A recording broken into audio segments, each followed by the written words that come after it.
Welcome to the Hawks Nest Extravaganza live show on a Sunday afternoon.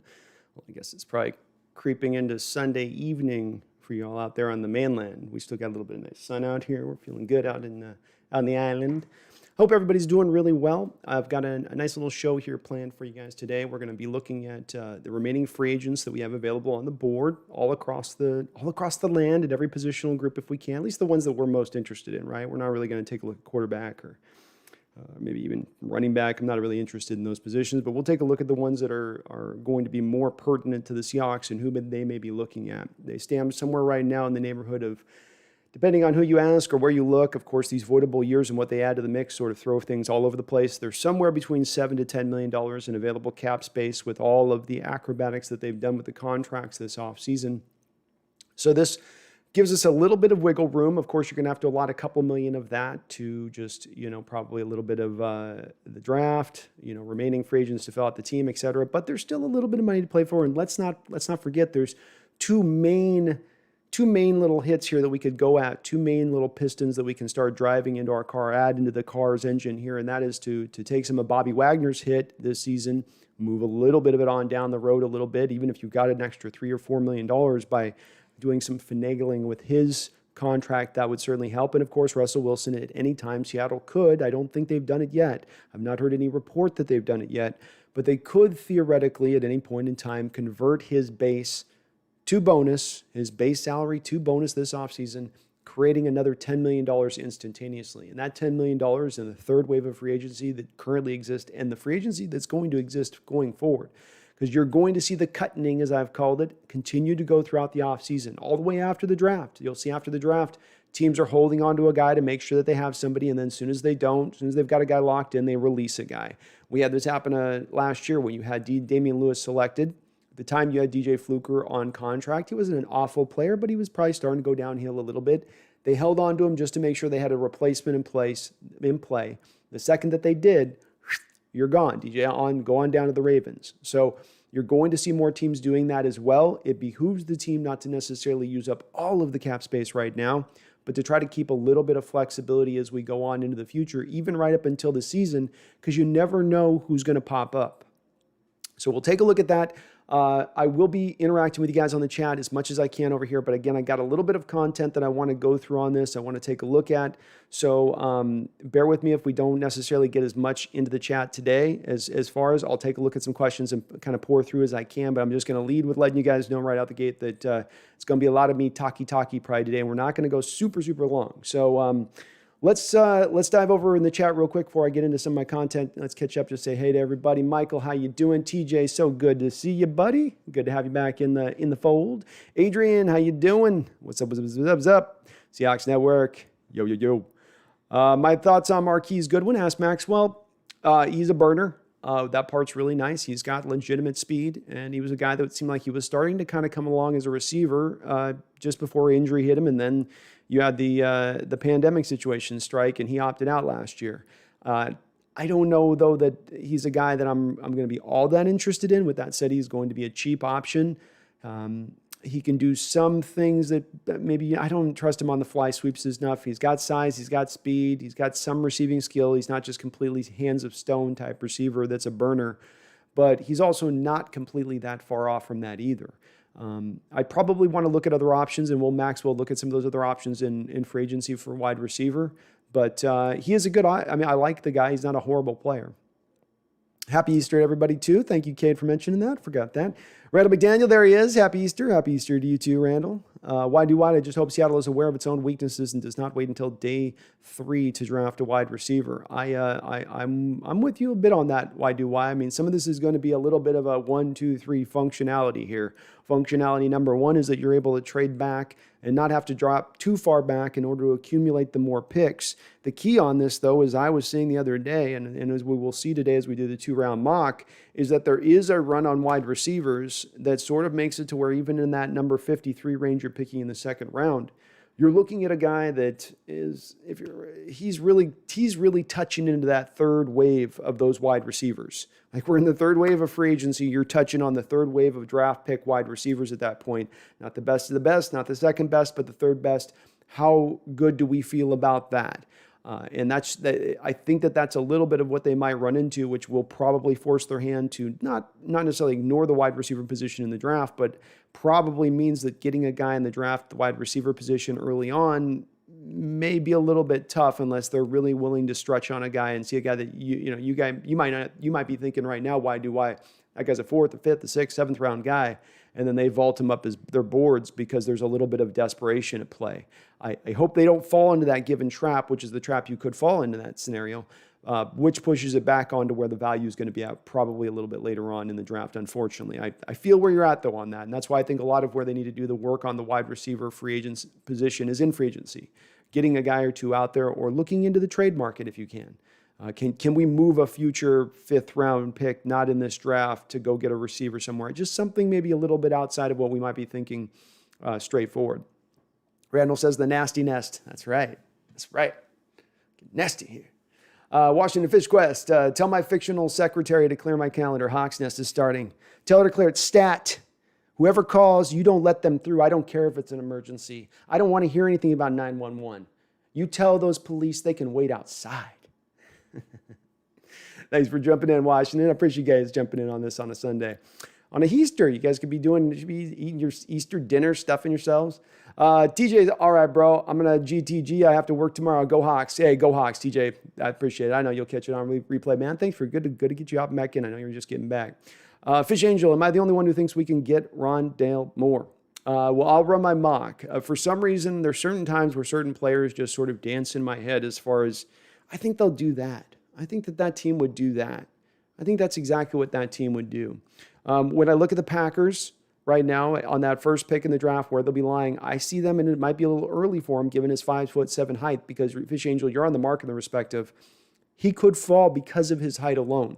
Despite the explosive scores and everything else, I was going to press you guys in the chat. I was looking a little last night, like how many in the last 30 years, how many dominating 5'7" wide receivers have we seen? I mean, I'm talking 5'7", and we can talk about, well, what's the difference between a 5'8" and 5'9"? Got it. Well, the difference is we've got guys maybe at 5'8" to 5'9" who we could maybe squish into there, the Steve Smith types. But Smith wasn't 5'7". That's when we're getting really, really, really small. With that said, though, something about the Packer fit with Rondale Moore and what he could provide them there has me a little bit interested maybe in that possibility. Maybe not, but just something about that fit at the end of the first round. Enrique M. Reportedly, we have interest in Godwin. I think we should go for AB. Enrique, I'm with you on that. If I'm between Godwin and AB, you're going at a lot lesser of a talent for Godwin. Godwin fits more into the same range of what we've been kind of doing with the position and trying to. It's again like what we did with the offensive line last year. We'll make do with guys who we can still say have potential, have never tapped really into that potential, over going and getting certainty, certain production, some guy that's going to be something that is legitimate. When you're talking about the difference between Marquez Goodwin and AB, yeah, you have a younger guy in Goodwin, you have a faster guy in Goodwin, but you have a better football player in Antonio Brown. And I'm hard-pressed to believe after he's taken a year off from football, after he's been injury-prone in the time that he has played football, Enrique, just like with you, that he's going to be that effective or that productive. But Seattle likes to go down the same road that it goes down over and over again, even when it fails. So when we see this last year with Tony Dorsett, Seattle just shrugs and goes, well, I mean, that was a one-time thing. When you go, well, what about Jerron Brown the year before that? You know, you brought him in. How did that work out for you as that steady veteran presence? I would be very much not in favor of Godwin outside of it's a flyer deal. You aren't paying him any money. And especially in this, he's taking a year off, injury problems, never really that productive of a player, shouldn't really be able to get that much in this market. But maybe you can get both, I guess. Maybe you can get both. Randall says, Fish Angel, I'm going to speak Rondale into truth. He is the truth. I do like him, Randall. And if he landed on the Seahawks, I would be very happy. Just for the potential factor. There's a boom factor. I don't know if we'll use him right factor, but just for the boom factor he could potentially bring with his athletic profile. He's like a little bit of he's like a miniature Tyreek Hill. Carmine Burkhardt, who do you think the Seahawks should get? We'll go through those options here in just a sec, Carmine, because I'm going to bring it up on my screen here with a little bit of display capture so you guys can see the free agents along with me as I'm kind of discussing it and look at the options as we kind of talk about I don't know if you're meaning necessarily in free agency or in the draft, but if it's in the free agency, if you can get KJ Wright back at a cheaper level than the Cowboys trying to push his market up, you can get him to come back at a realistic price rather than it turning into a bidding war. I'm on board with that. I think linebacker certainly is a need right now. We don't have a Sam, and we don't have a coverage Will. Those are kind of two holes right now, and two holes that I really would want to have to address in the draft.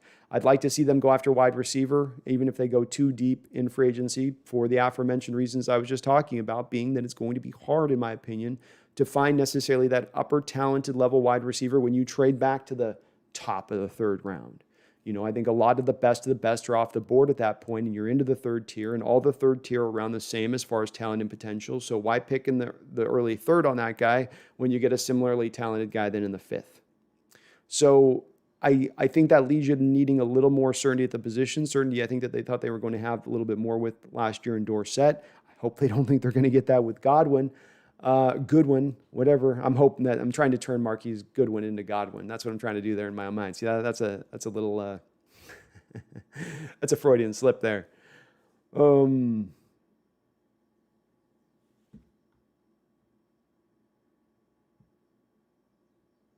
Seahawks Network says, I swear to God, if we draft a 5'7" wide receiver, I'm going to be pissed.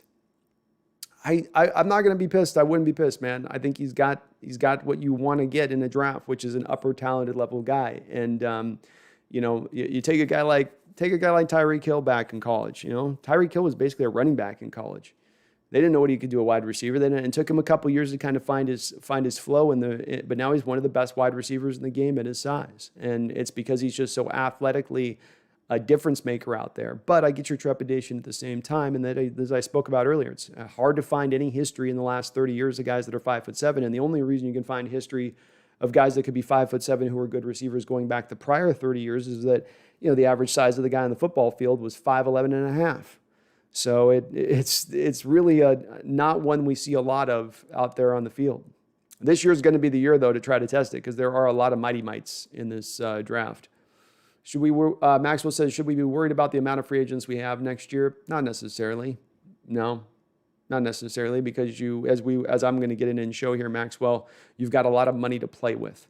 So that being the case it removes my worry, even if you don't have a lot of guys under contract. As long as you got a lot of cap space, you get worried when you don't have a lot of guys under contract and you don't have a lot of cap space. That's when you want to get worried.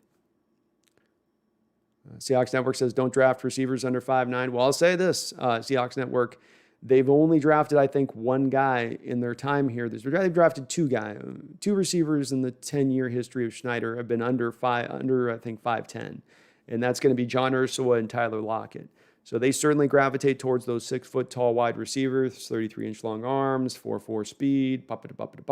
That's what they want to see out there at the position is their given traits. But I understand, man. I get it. But Fish Angel, I love Rondale, but he is kind of boomer bust. Facts.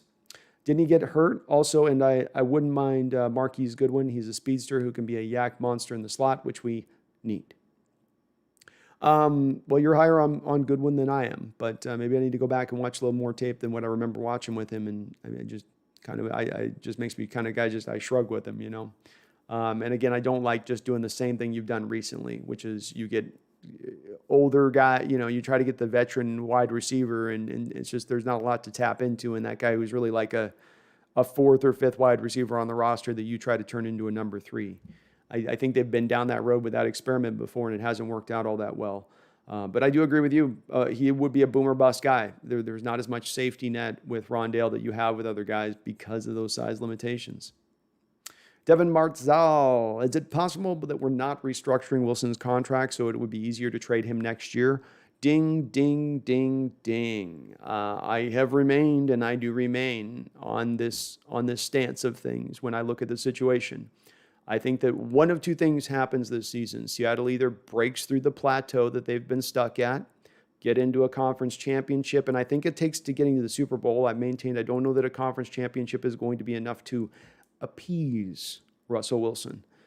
So you've got to get to a Super Bowl. Don't necessarily have to, I guess, win the Super Bowl, but at least it's a step to get there. But I think even in a conference championship, there's like a 50-50 shot at that point that Russell still wants to go. You get the Super Bowl, you probably bring it back to the fold.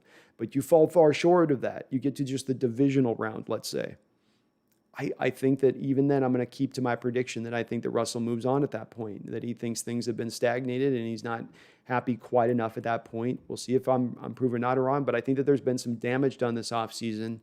Kind of by both parties to both parties. It's sort of been, it's not just been one just hitting the other. It's been like kind of the gloves have come off just a little bit this offseason.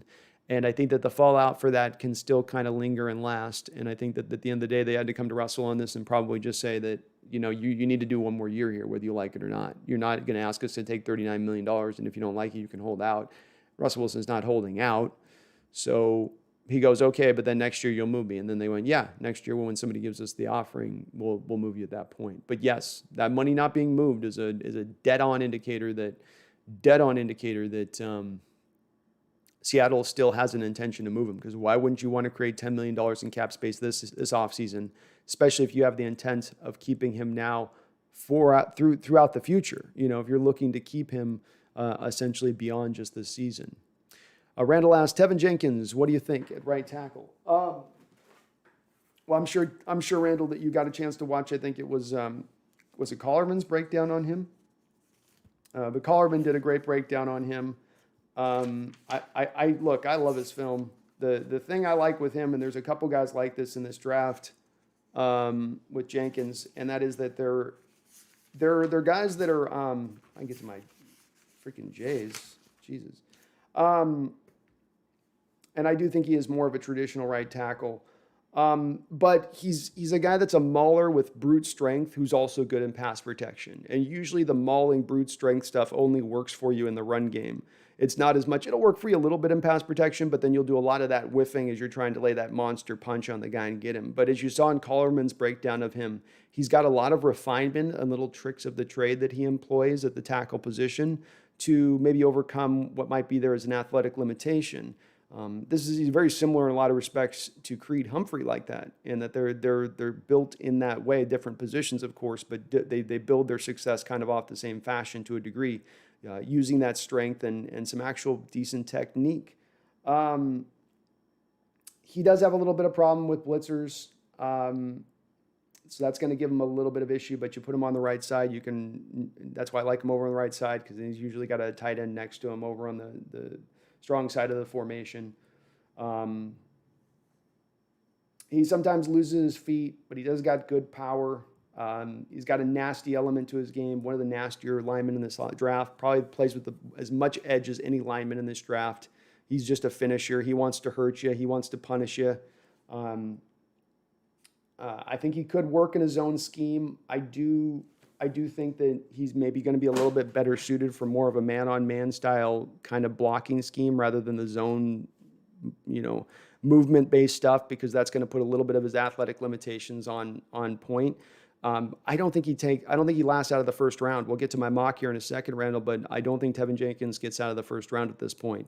I think with his workout numbers and what he shows on tape and that element of the game that he brings that's very hard to find in linemen in the modern age, so many of them are panty cakers, or they're going to be maulers, but then they can't dance. And he can dance and he can maul. He can put a dress on, or he can get the claws out. Either way he can go.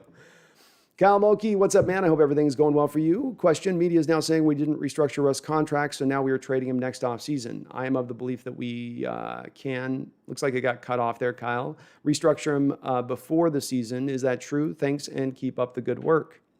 Yes, that would be a secondary reason, Kyle. We got to give that great thought process by you on that. I super credit there, because I hadn't considered that there is a possibility here that they would actually be looking at putting him onto a new contract at that point. It is a year early, because you're not going into the final year of his deal, and Seattle, even with Russell Wilson, historically speaking, has been hesitant to put him on a new contract a year early. But if Russell Wilson has watched some of those people that are his peers, he's watched Mahomes, he's watched Brady this offseason, say nothing of last offseasons, in taking less hits to contracts, taking less of a percentage of a cap, and then seeing the media benefits those players receive of it, maybe he wants to get in a little on that, and that we actually see a contract put together at that point that is highly, highly, highly reduced. I don't know if that's going to be how they structure it, but it is a possibility, Kyle. It is. The only thing that makes me hesitant is they usually have a very strict, we do not negotiate another contract until you're in the final year of your prior deal. I'll allow a guy like Tyler Lockett. So I don't think they'll do that, but Russell would be the one guy you'd make the exception for on that, right? Seahawks Network, I don't know if you have to rely on pure athletic ability in the NFL. You should be worried about that. It doesn't translate as smoothly because everyone is 10 times faster. You can't do that at 5'7". It's very true. Could be the thing that holds him off. The thing that can separate a really small guy, if he's got it, the thing that can be that thing that allows him to have a little bit of success. He's not necessarily needing to be a dominator. We don't need to look through that lens, but be a very good, successful NFL player, is if you've got just elite, phenomenal athletic traits along the board: short area burst, speed, strength, vertical. You've got those implemented. He's got a lot of yak ability. To me, the thing that makes him potentially useful in this day and age, Seahawks Network, is a little bit of the way the game is evolving here, because the game is evolving more to just get the ball in a player's hand and let him work in space. The short passing game being basically what the West Coast offense used to try to do, which is essentially just turn it into it's essentially a run. You're just throwing the ball 3 yards and then giving a guy in space and letting him work. You give this guy 5, 6, 7 touches a game in space and let him work, provided that, of course, he can hold up from a health standpoint, because that is another question with him. He's played I think 13 games in 3 years or something.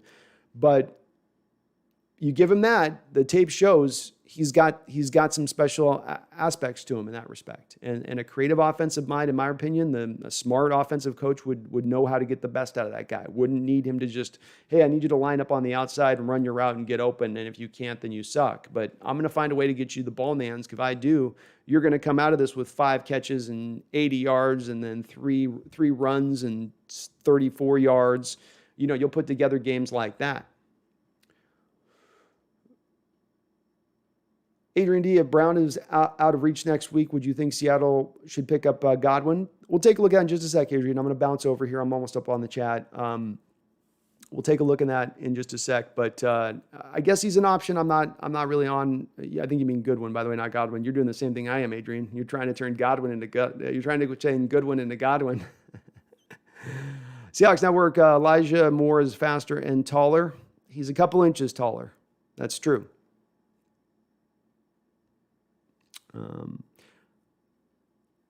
Fish Angel says, I like Elijah Moore, but I feel we could get Asante Samuel or a corner in the second round, and we can get an athletic wide receiver in the fourth. I think Asante Samuel's vaulted up some boards. I think he has vaulted up some boards, and I think that Asante Samuel, I've got him slotted right now going in the first round to the Titans. And my theory on this goes, the head coach, Vrabel, played with Asante Samuel with the Patriots. So he knows his dad. There's going to be that connection there. I think that they jump up and they grab him in the first round. That's my little bold prediction on that one. But you're right. To take out Elijah Moore, take out Asante Samuel. I like Asante Samuel. Jump on him if he's there. So I like that, Fish Angel. But Ifante Melwanu, maybe even the kid out of Georgia. Both guys out of Georgia will probably be there. You've got some guys in that upper second round range as far as corner that are going to be very good. And I ain't going to be mad if we come out of this draft with 1 or 2 corners, because these are fantastic corners that fit to Seattle's scheme 100%. Cade McGee, who do you think is going to be the Seahawks' worst enemy in the NFC West? The 49ers, the Rams, or the Cardinals? It's going to remain the Rams until Carroll finds a way to solve whatever the hell McVay is doing to get inside his head. Because right now McVay is living inside of Carroll's head. And Carroll's got to find a way to shake him out. He's taken on one of his brothers in order to bring him into the tribe, in order to hopefully assimilate him and learn the techniques that are giving him so many problems. But that's going to need to remain until I'm convinced otherwise. I think the Niners are about to do something very silly at the quarterback position, and the Cardinals will probably be a split game every year. It seems like that's what's one way or another. They're going to play us hard one time. We're going to play them hard one time, and it's going to basically wash out to 1-1. Michael Parker, at what price do you want Antonio Brown? How does he help Russ? Seems he's lets quarterback throw those 50-50 balls because he outfights the defenders. I would pay Antonio Brown probably up as much as $5 million this season. I don't know if I'm going to go much further than that. I'm open to doing the voidable year thing, Michael, if we need to bump it up a little more and put another couple million in avoidable years in the future. I'm potentially okay with that as well.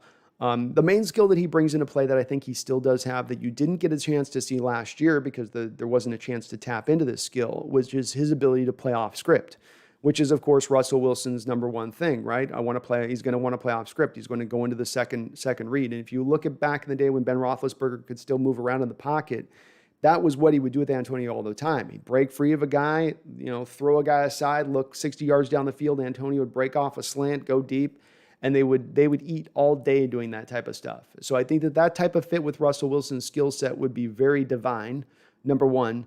$5 million, it's not going to cost a lot. A couple million more, you push down in voidable years. I'm okay with doing that. Still not a big cost for a guy who could be a legitimate, huge upgrade at the third wide receiver position this season. And there's not a lot of other upgrades. We can go look in this. I promise you guys, I'm going to get to my list here. I'm just wanting to try to get as much into the chat as I can. But there's not a lot of good guys out there. You're talking about you're going from Antonio Brown to Godwin or Antonio Brown to Golden Tate. I mean, it's a little bit of a dial back at that point. And you've done this recently.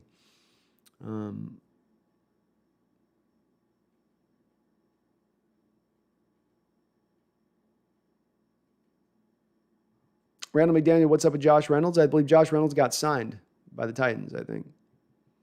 Michael Parker, Terry Metcalf, laughing out loud, 5'7". I think I said the last 30 years. Metcalf was done by 90. Wasn't he? Wasn't Terry Metcalf done by 90? I mean, I'm right on the edge, but and he was not really a receiver. He was more of a running back, Terry Metcalf. There were times they would line, but he was really a kick return, punt returner, and more of a kind of a running back. Oh, thank you, Jace. Please do smack on that like button if you happen to be liking what you're hearing. Devin Marzal, thank you for the $5 donation. I do appreciate it. It says, thanks for what you do. Go Hawks. Hey, thank you. I appreciate you. Appreciate you watching and appreciate your donation.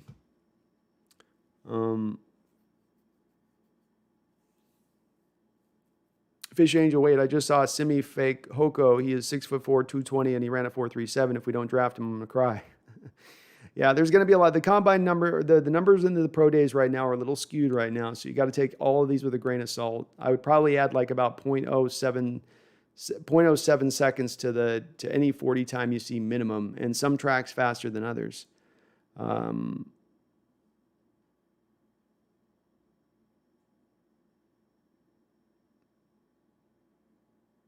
Random McDaniel says, I'm all in on Tevin Jenkins. Really nice pack blocker who finishes. He wants to be a right tackle, coming from OK. He's never actually run blocked. Yeah, I would love him, Randall. If he falls to us, jump on him.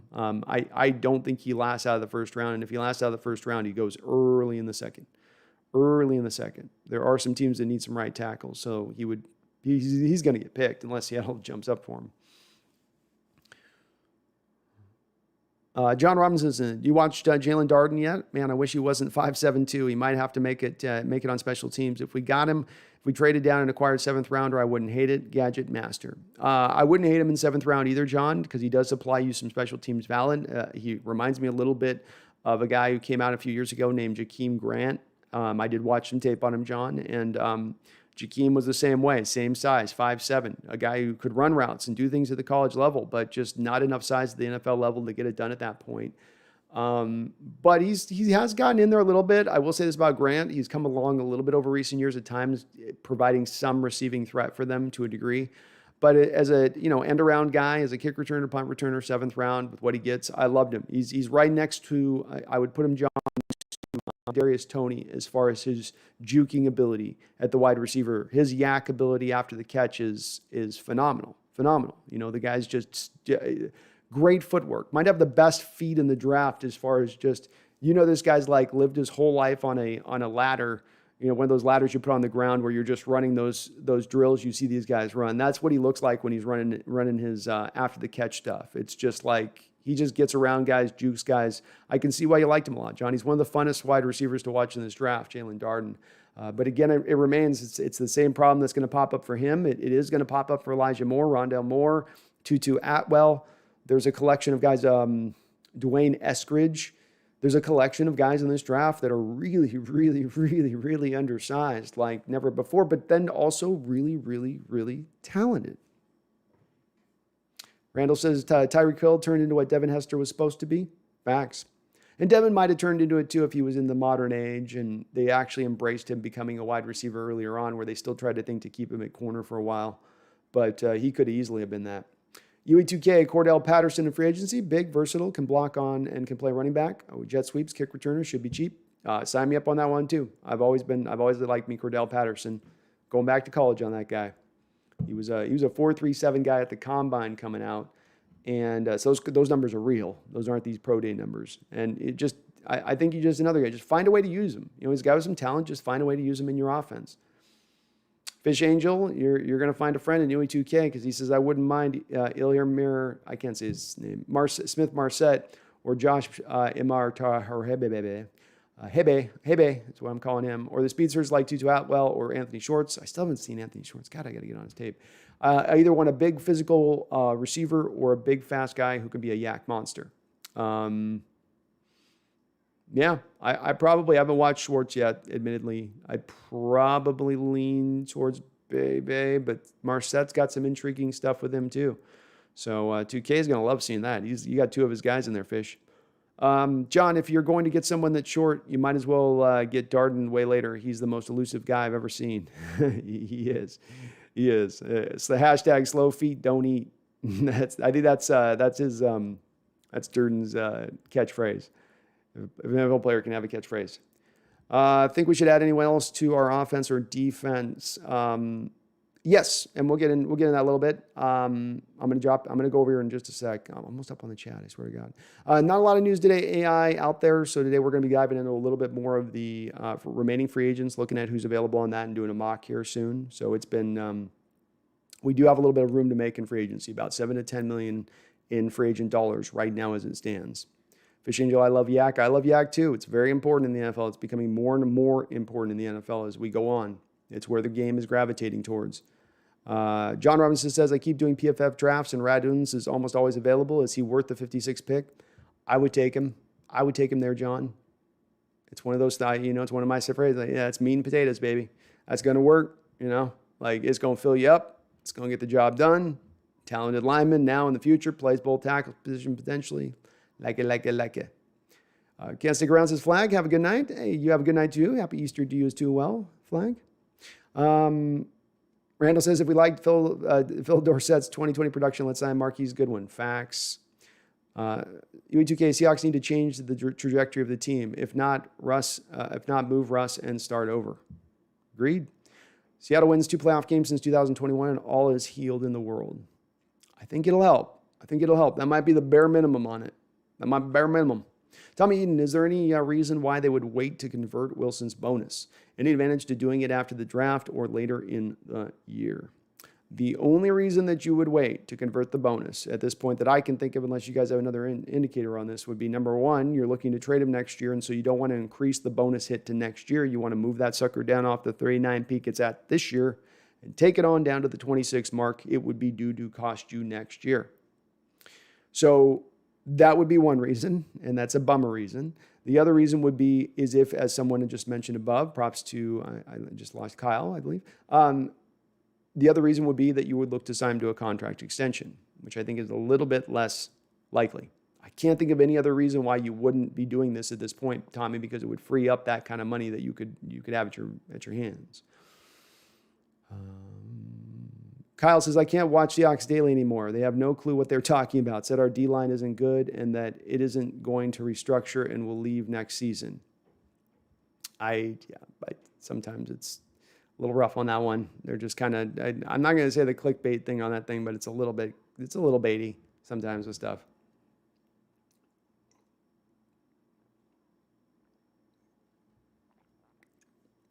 Randall says, think about this. Basically, the front office altered their procedure and contracts instead of moving Wilson's salary to bonus. That is as it's currently at, Randall. We don't know if that's where they have to stay. Because there is a bit of a thought process here in keeping your cards close to the vest, keeping it to where the agents around the league, for all intents and purposes, are of the belief that his base money's not going to be converted to bonus. So when you're in a bidding war with a player and an agent's like, yeah, but you got that extra $5 million you cleared off of Russ's contract. You could throw us a couple million of that. We're worth it. Come on. Pay up, Hawks. Pay up, Schneider. Well, okay, instead of doing that, now you go, hey, we're paying Russ that money. What do you want me to do? Well, you can convert. Yeah, we could do a lot of things. We're not changing our contracts for you. Here's the money we have available. And you know what's the biggest offer that anybody's offering out there? You're not going to get us to compete against ourselves. So I think there's a little bit of that you could maybe say is at play here, just a tiny degree. Kobe Fan Empire, what's up, Kobe Fan? How you doing? Andra, hope I pronounced that. I hope I pronounced that right. I truly think this is as far as the Russ and Pete Carroll truce. I truly think this is as far as the Russ and Pete Carroll truce goes, I believe. Either we exceed expectations, or Russ just has to be traded. Also, I believe Shane Waldron will be the most important move of the offseason. Fantastic comment, Andra, and I couldn't agree more with everything you said. This is a place of there is a tension that has remained here, and we're going to have to make our peace with the fact I think is going to remain a little bit through this next season. Now, tension's not always the worst thing. I know us in the Pacific Northwest, we're not folks that tend to be, not to paint us all with a broad brush, but we don't tend to be the most combative of folks naturally. We want to kind of be, which is a good thing. You just want things to, let's get along. Let's keep everybody happy. Let's try to find a middle ground. This is a place that we very may well not have necessarily a middle ground at the moment, but one that can be created as we move along in the process. And so maybe there's still a little bit of bitterment in the heart of Carroll and in Russell Wilson as they've gone through this process and how it's played out. Doesn't mean they hate each other. Doesn't mean they're at each other's throats. Just means that there may be a little bit of a tiny, just a smidge of animosity that's been grown from this offseason. It can be still fixed. It can be washed away with, winning cures all. There's a reason they say that, because it truly cures all. You go out there, you win a Super Bowl, go out there, get to a Super Bowl. I think you're going to have all sides happy and saying, what were you talking about? There's been no problems here. You guys, that was a media thing. You guys in the media blew that up. But if it falls short of that, Andra, I think it does mean he's moved on at that point. Seahawks Network, Hawks Nest, what game would you have me watch to try and convince me Rondale Moore is worth drafting in the second round? Give me homework. It's spring break. I got nothing else to do. Concentrate on his freshman season. Take any game really from the freshman season. I think that he's been belabored a little bit by injuries through the last couple of years. And I know that's a while to go back, but watch how he played at that point in time. I think he had a little bit better quarterback play at that time too. And see if there's not a little bit more that excites you. Understandably, you'd be watching more probably of his modern tape here recently. But if you go back to that freshman year tape, I think he'll get you a little more excited. Team 12s, you're live streaming. I am live streaming Team 12s Sunday. D-Mac, what's up, D? We going to catch some dubs later, bro? Team 12s, well, come on in. You can come in here any count you're on, Team 12s. Clara, how you doing, Clara? Why does the analyst Miley and Acho on Peak speak for yourself hate Russell Wilson? Never anything nice to say. Thoughts on Deshaun Watson's allegations? Nice facial hair. Thanks. We're getting it back out for you, Clara. Back out for you there here, I'm not a fan of Miley and Acho. I liked it a little bit better when there was the balance of what's his face who's moved on there. They were a little bit better. There's always been a little bit of an element of speaking and just kind of just like at the skimming the base level of a situation and just sort of skimming at it past that. So there's not really anything that they're offering to the table because they're not getting into the depth of the situation. And it's understandable to a degree because these guys have their focus on all the sports and all the teams, and how can you? It's tough for them in that respect. But there are shows where that they've got the research staff and people that are bringing them up to speed on that stuff. I think that Cowherd has a lot of that with his show, I think, where he's got a staff that's helping to assemble his stuff and bring it along to make him look a lot smarter come game day, so that he's not just kind of speaking out his butt. But I think sometimes they just get on there and they just start speaking out their butt, just making noise. And the perspectives are a little bit off. I'm not on Acho. I'm not on really. I think either of the two of them don't, for me, do much for me, Clara. I got to be honest with you. I think that they both just kind of spout off stuff and don't go anywhere with it. Deshaun Watson stuff's really sad. I think they're starting to truly do an investigation. We'll see how much the lawyer for the women allow the police to conduct the investigation and make them readily available for the clients, because he's trying to get the settlement. And I've kind of wondered in the situation if he isn't trying to use a little bit of the leverage of the law in the situation to drive up a little bit of the settlement that they're trying to probably move towards. I don't know if that's where this is going with it. It's hard to say. It's kind of early in the process to try to get a read on it. And it certainly seems like it certainly doesn't look good. It doesn't look good, Clara, and I'm never going to make a guy, I'm always one of those guys that say, you got to really wait till stuff comes out until you get all of the view of the facts and not paint, because we're in an era right now where it's very easy to basically throw people under a bus without really looking at things. And I think that does a disservice to kind of the process at play. We're not a jury or anything like that. You can have a general opinion on what you're saying, which is I think it doesn't look good for him. But beyond that, I go, let's wait a little bit more to see where the facts come out of this and how this really does truly shake out. Why? You can get Eckridge in the 4th or 5th, and I'm not sure he is any worse than Rondale Moore. Rondale Moore is a more complete wide receiver than Eskridge is. Eskridge has a couple of holes to his game, including hands are way better with Moore. Way better and more. Savvy Saucy Pinecone, Kadarius Toney for a 2nd-round pick for a wide receiver who is compared to Robert Woods for Rams.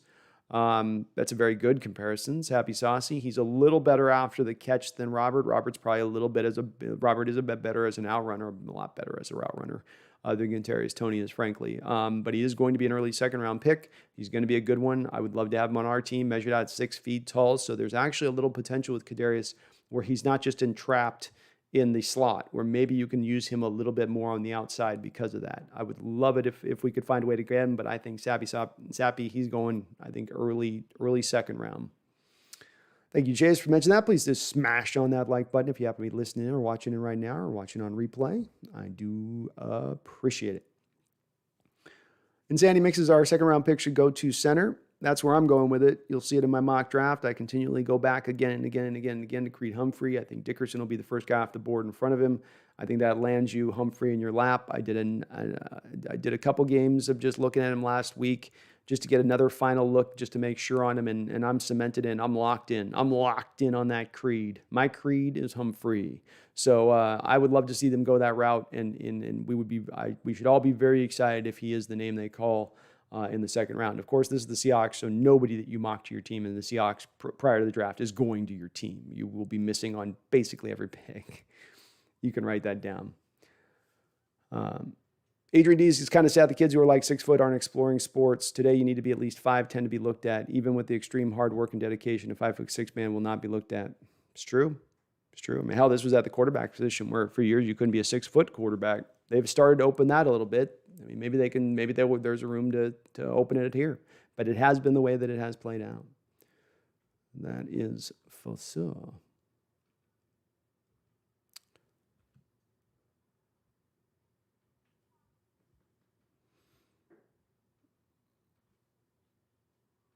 Randall says a huge drop-off after Dyler and DK, obviously, but I think Henny Hart is the best of the next group. He might be. I think Ursa would be pretty good in the slot, especially if you're looking at moving more of Tyler to the outside. I like to watch NFL. We can get De'Ami Brown. He'd be a great fit. Another guy I think who's going to either creep up into the top of the 1st round or early 2nd. Watching his tape again last week. I like to watch NFL, and he's got that thing where he's going to jump out to a team that just loves guys who are so explosive off the ball. It's a little bit like a little earlier career of Odell Beckham, him getting off the line of scrimmage.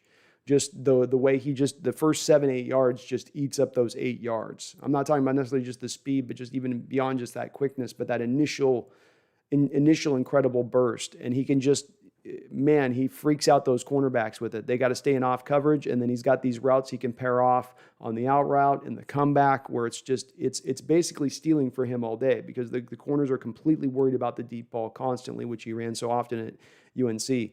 I think he's going to be off the board as well when we come to pick. Edward Mather, speaking of division rivalry, the games will have less of an impact on your season as the number of games goes up. And when the NFL moves on to 18 games, I think they should add one more division game. What about Edward? And I'm throwing this off the top of my head. What if you added one more division game and it would be the game between the bottom 2 and the top 2 play out? I don't know. They had a hard enough time getting to 17. It's hard to see them getting to another 18. The players are not going to be happy with this, so we'll see. Kobe fan, thank you. Appreciate that. Seahawks Network, why are receivers getting shorter and faster? Well, the college game has gone completely into a spread formation, so it's less built upon you needing to have length to get around a corner who maybe is trailing you, or a safety who's about to come downhill and smack you in the mouth on a hole shot in cover two, let's say. Same thing's true here with the bubble screens and the end arounds now that have basically that's another element of bubble screen. You already bubble screens taken for some teams four throws a game. Now you add in 3-4 end arounds a game as well. We're starting to eat up some snaps with a guy that just needs to be short area really fast, get the ball and go. But I can't say why. I think it's a little bit of an anomaly this year. If you look at last year with the receiver class, all those guys were pretty much, I think, over 5'10", 5'11". For whatever reason, this year's been the little bit of the outlier.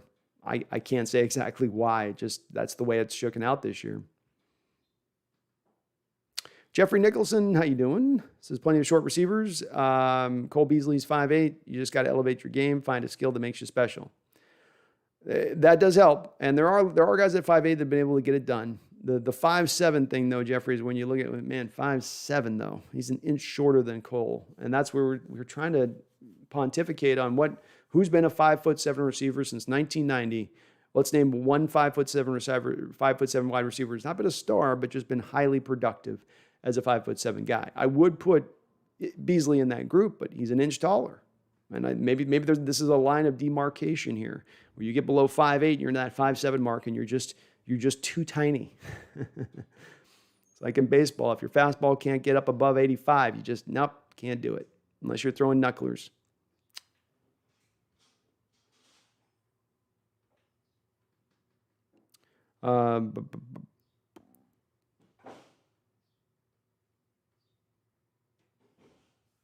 John Robbins says, if we skip this draft, a year complete, and add veterans with all of our picks to become that paper tiger you were talking about, who would you target? If we were doing the target of, that would be a good question. If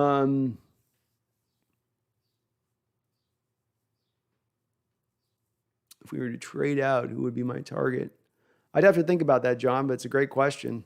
I hadn't even considered it. It's because can you imagine John Schneider going without a draft completely in 1 year? But you could probably get some interesting players for a third and we got a third. So we got a second and a fourth and a seventh. So you could get a couple guys with that. I mean, you're not going to be able to load to the hilt or get something super top end, but that second rounder would be worth quite a bit out there on the open market if you want to target a given guy. I'm trying to think of who, though. So that's the problem here too. I don't have a guy off the top of my head that would stand out to me as far as second rounders. Let me think about it, John. I'll get back to you on that. Tommy Eaton says, Yak eats clock, moves chains, and tires defenses. It does. It's also our offense is built, or at least the Rams' offense has been built recently more to want to take advantage of a receiver's ability to yak up all over that field. The Seahawks Network, the draft outside the top 15 is about the future. Skipping out on the first round is one thing. Skipping the entire draft is asinine. Yeah, I probably wouldn't skip a whole draft, and you need to get some young players in on young picks. So I probably wouldn't go for it that much this year to do it, because that's coming not just at the detriment of future years. That starts to come at a place of like, we might have a crisis on our hands here, even moving into next year with not enough people on this roster and not enough money to put them all together. You need cheap guys on the roster on rookie deals mixed with those veterans.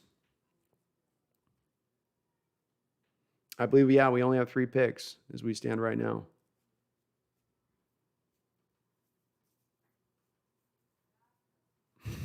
He says, with some of the Seahawks picks of the past, it seems we basically skip half of it anyway. You're not wrong. Jay's NFL will be like 2020, middle of the lockdown and lots of people getting sick. Combined 2021, lots of knowledge tests and ways to stay safe. No combine. I think I misread that. Michael, the Eagles tanked and got rewarded. Still going to get Pitts and a first. I've got a shocker for you in my first round, Michael. I don't think that they get Pitts. I don't think it Pitts. I think the Falcons are going to surprise everybody, because I think the Falcons are going for it this year. They've got Ryan on $40 million moving into next year. He's going to count $40 million off the cap, so they can't get rid of they can't get rid of Ryan in the next 2 years.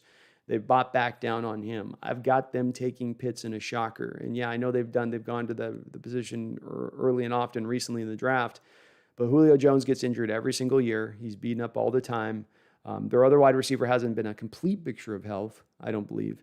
And that he'd be able to slide in there and give you at that point another guy, and they could really run up the field on you if they decide to go that route. But the Eagles might still be able to get the guy they want between Chase and Pitts. Sappy Sauce going Eagles have the easiest schedule and probably going 8-8 the most. At the most, I wouldn't even put them there. They're to me best case is 6-10. John Robinson, any Puna Fords this year in the undrafted pool? I have not gotten that deep into the round. I'm into the 5th, 6th, 7th round range on my positional groupings now, but haven't gotten quite to the guys on the defensive line that'll be out. I'm really trying to concentrate first and foremost on guys that are likely to be selected Seahawks targets. So you get into the undrafted free agents, I don't know. Hard to say on that one.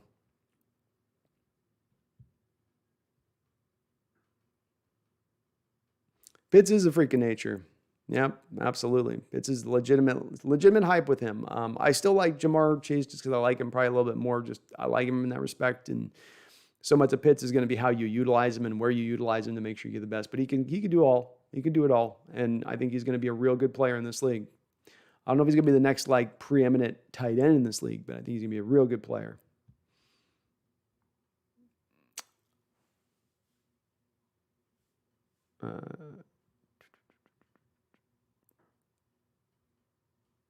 One of the reasons Seattle does not restructure Russ is the team wants to keep the nice cap space they have for next year when free agency will go nuts with the bigger cap. They could, but I mean, if your plan is at the end of the day to really just keep Russ long term, it makes a lot more sense this year. You're going to get way more player this year than you are next year, where more teams to me are going to be in a better position to prepare for clearing their cap out, whereas this year people got blindsided a little bit. So I think you're getting more player this year tapping into it. That $10 million is going to get you further this year than that $10 million is going to get you next year, which makes me lean into wanting to tap into this year, especially if we look at it through the lens of trying to keep Russell happy or make him happy or get us to a place where we can turn this kind of boat around from where it's been going, which is about to go over the falls between Carroll and Wilson. UH2K, Mac Jones will be a top 10 pick for sure. Mac Jones, to me, still goes to the 49ers. We'll get into my mock here. I think we're about time here to get in the mock. So let me get on. You guys are bringing up mock stuff. Let's get into it. AI says we are taking in an O-line in the second round. I hope so, AI. The talent will be there, man. Michael says the Seahawks' biggest draft busts. Aren't we about average? Seems 50-50 crapshoot no matter what we do. More choices is better. A little bit. We're a little bit worse than probably average recently, but we've been near the average state of things. We were better last year, but if you look the drafts from probably 2015 to 2017, overall, outside of a guy here and a guy there, it's pretty much bad, predominantly drafting. John Robinson says, if we go 0-4, does the Russell Wilson situation have the potential to get ugly and the haul we get for him diminish? That in general is a risk you take by not moving on from Russell this year. I mean, he's a year older next year, a year another of tape. If he starts to backslide or continues backslide off the play he had at the back 8 games this year, well, there isn't as much draft value for them there. There'll still be some, but are you getting in the 3-round neighborhood? Probably not. 3-round neighborhood plus? Probably not. So it's going to go down. It probably goes down even if he plays at the same level versus what you could maybe get this year. Outside of a team just really falling in love with him. Randall says, I saw a recent mock draft that had the Florida quarterback going late round 1. Inflated value. I'd be okay if we drafted the Texas quarterback late. Sam Ellinger, yeah. I don't know why Kyle Trask is vaulting up the board so much. I mean, this is a guy that you want to talk about a quarterback who got to benefit from having just a freakish amount of guys around him he's throwing the football to. Pitts, Kadarius Toney. There's the other kid that they had there at Florida, the big 6'4" wide receiver that they used, who's a good player as well. He had so many pass catching targets out there to throw to, and he could be in Pitts' case. The guy's got the largest wingspan that we've seen since DK Metcalf, who set the record at the combine. He was not having to necessarily be as accurate, and if he gets drafted in the first round, that's going to be insane. Seahawks Network, the Giants defense will be top 3 next year. Their secondary is insane. It's a shame that they have Daniel Jones at quarterback. I think the other question with them, and some of it maybe will be determined by this draft. They'll probably get a pass rusher in this draft, but their offensive line is not the greatest right now. That's where there's a struggle, and that's never a good thing with a young quarterback who you're wondering about his development, and you say, oh, well, they don't have a good offensive line either. Older offensive line, that's not good. I think their defense is okay. I don't think they're going to play the same schedule that they got to play last year, going through that NFC East, and the way, backup quarterback with the Cowboys they got to play. And I think that it's not going to be as an easy a run for the Giants. I would not be surprised if you see them maybe go back a little bit off their defense of where they were last season. John says, I think if you're going to potentially trade Russ, you've got to do it now or go all in. Say he's your quarterback and extend him. This middle of the road the front office is taking scares me. You wouldn't really want to extend him right now, John. And the reason you don't want to extend him is because he's only moving into year 3 of the bonus situation. So if you restructure him on a contract right now and you remove all of the base money out, well, okay, you move out that base money, but then all of the bonus money accelerates in that instant, no matter what you do to the new contract. And so it gets a little bit odd in how you move the new contract. You got to wait through kind of this third year. This is one of the reasons the deal isn't getting done right now with the $39 million dead money hit. You got to just kind of let it wait out and to get to the point where it's more of a tangible place for you to either extend him at that point or trade him. But it's hard to do it right now because the bonus money would accelerate. Let's face it, John, he's going to want more new bonus money on the new deal. So you have all that bonus money that accelerates to then, and then you've got the first of the 4-year bonus money that hits off the first year of that deal, plus whatever base that you're putting him on at that point. And you can do it all the bonus, but he's going to want another $50 million. You chop that up down to the 4s. My math's not good, but what, $13 million you're now adding on to the accelerated bonus at that point. I can't see how really a contract extension makes sense. I'd love to believe it could, but I don't see where it's kicking in on that.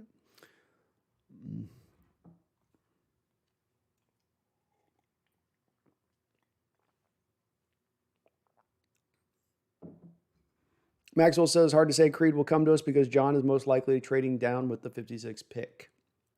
He very well could, Maxwell, and he might not last to that point. So I'm going to operate off my mock today without any trade downs because those are tough to anticipate. We'll see how it goes, where he's at. Kyle Moki says, Acho lost all credibility with me when he said this past season that Seattle still had Russell Okung. Yeah, I'm kind of done on that one once you say something like that, right?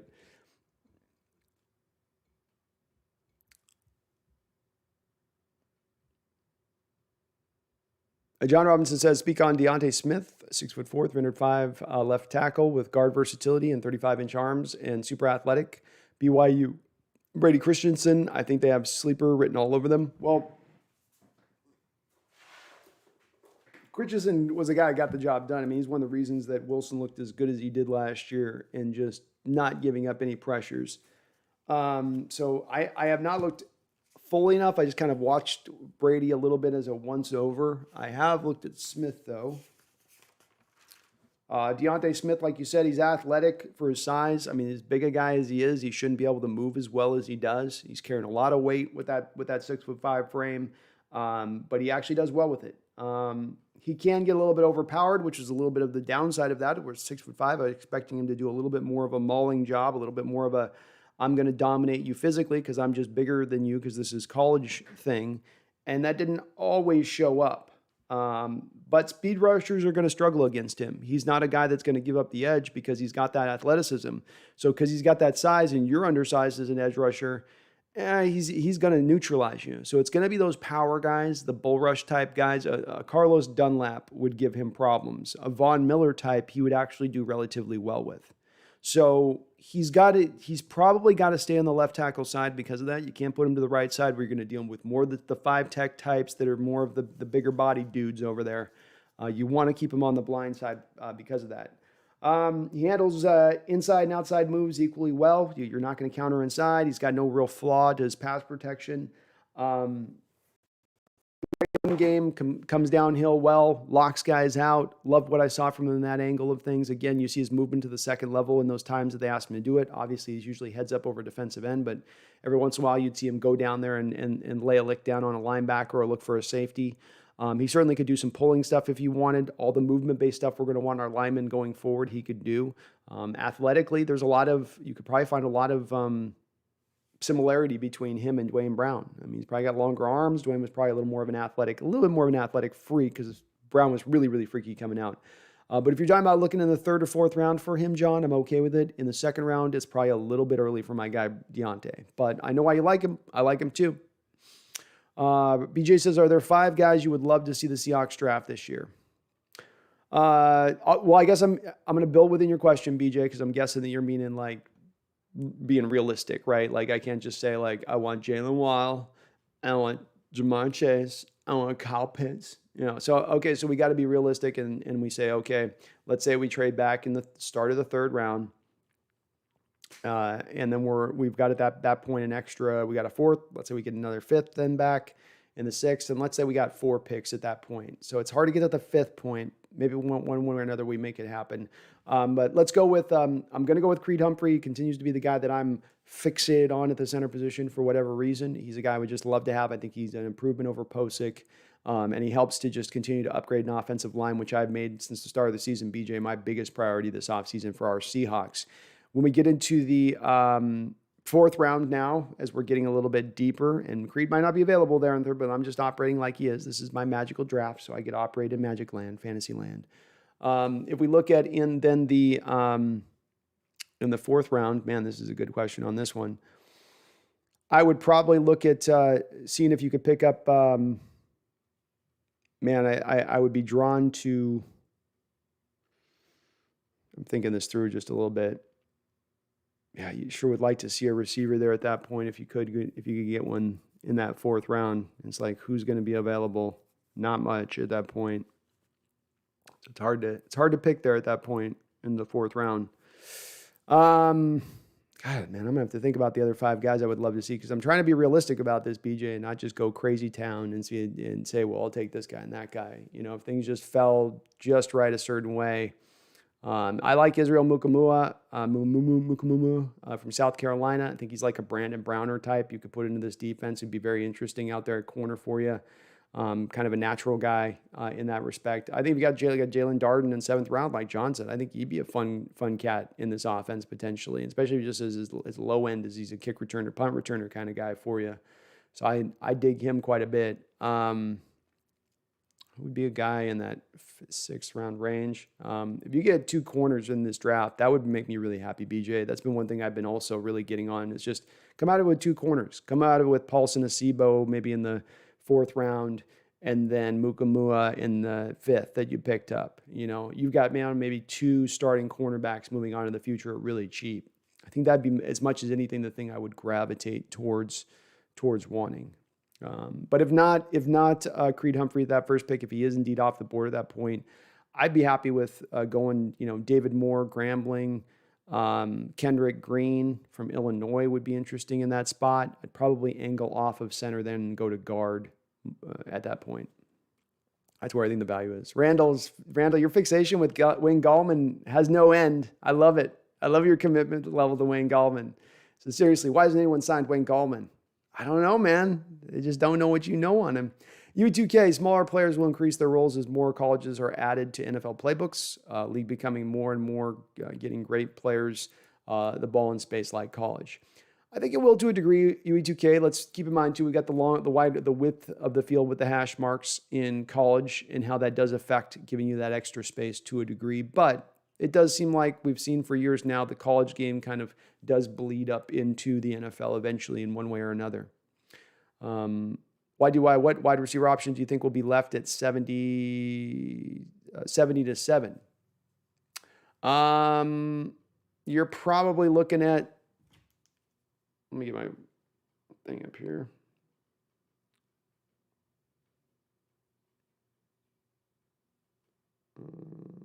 Let me look at the wide receivers that we're looking at. A couple people have already mentioned you got Bebe Marsette's there from 70 on. I think probably Tutu Atwell's going to then be still on the board at that point. He's he's a guy that draws it back and forth a bit. And we're going to go to my mock here in just a second, guys. So hold on one second. Let me take a look. Here we got. Bateman's off the board at that point. Moore's off the board. You get down. Marquise Stevenson's a guy. He's a burner I like. He'd be interesting. Played with bad quarterback play. I think he's got a lot he could tap into. He'd be a fit. Sage Surratt. He's maybe the best contested catcher in this draft. When you look at that guy. Elijah Moore will be off the board. Osburn's okay. He's the guy Kellen Mond was throwing to, the main guy for him. He's just okay. I wasn't blown away by his tape, but he will be an available guy that's going to be picked up in there. I think De'Ami Brown's off the board. Tamarian Terry, a little bit like Sage Surratt. He's maybe not as good in the contested catch, but he actually has a little bit of yak ability despite being 6'4", 203 pounds. Tylan Wallace will probably be there. He's a guy that some people here in the chat have been really high on as well. Shai Smith, probably more of a slot guy who's okay. Dimitri Felton, another one of those modern day guys gadget guys you use as a running back, wide receiver type. Those would be kind of the top-ish names from that point, I would say. Beyond that, Ilhar Merced and Amon-Ra St. Brown's another guy to USC would be interesting too. There's some guys. There is some potential there. There's just less certainty on those guys than you maybe would like, especially if you're picking up in that 70 mark.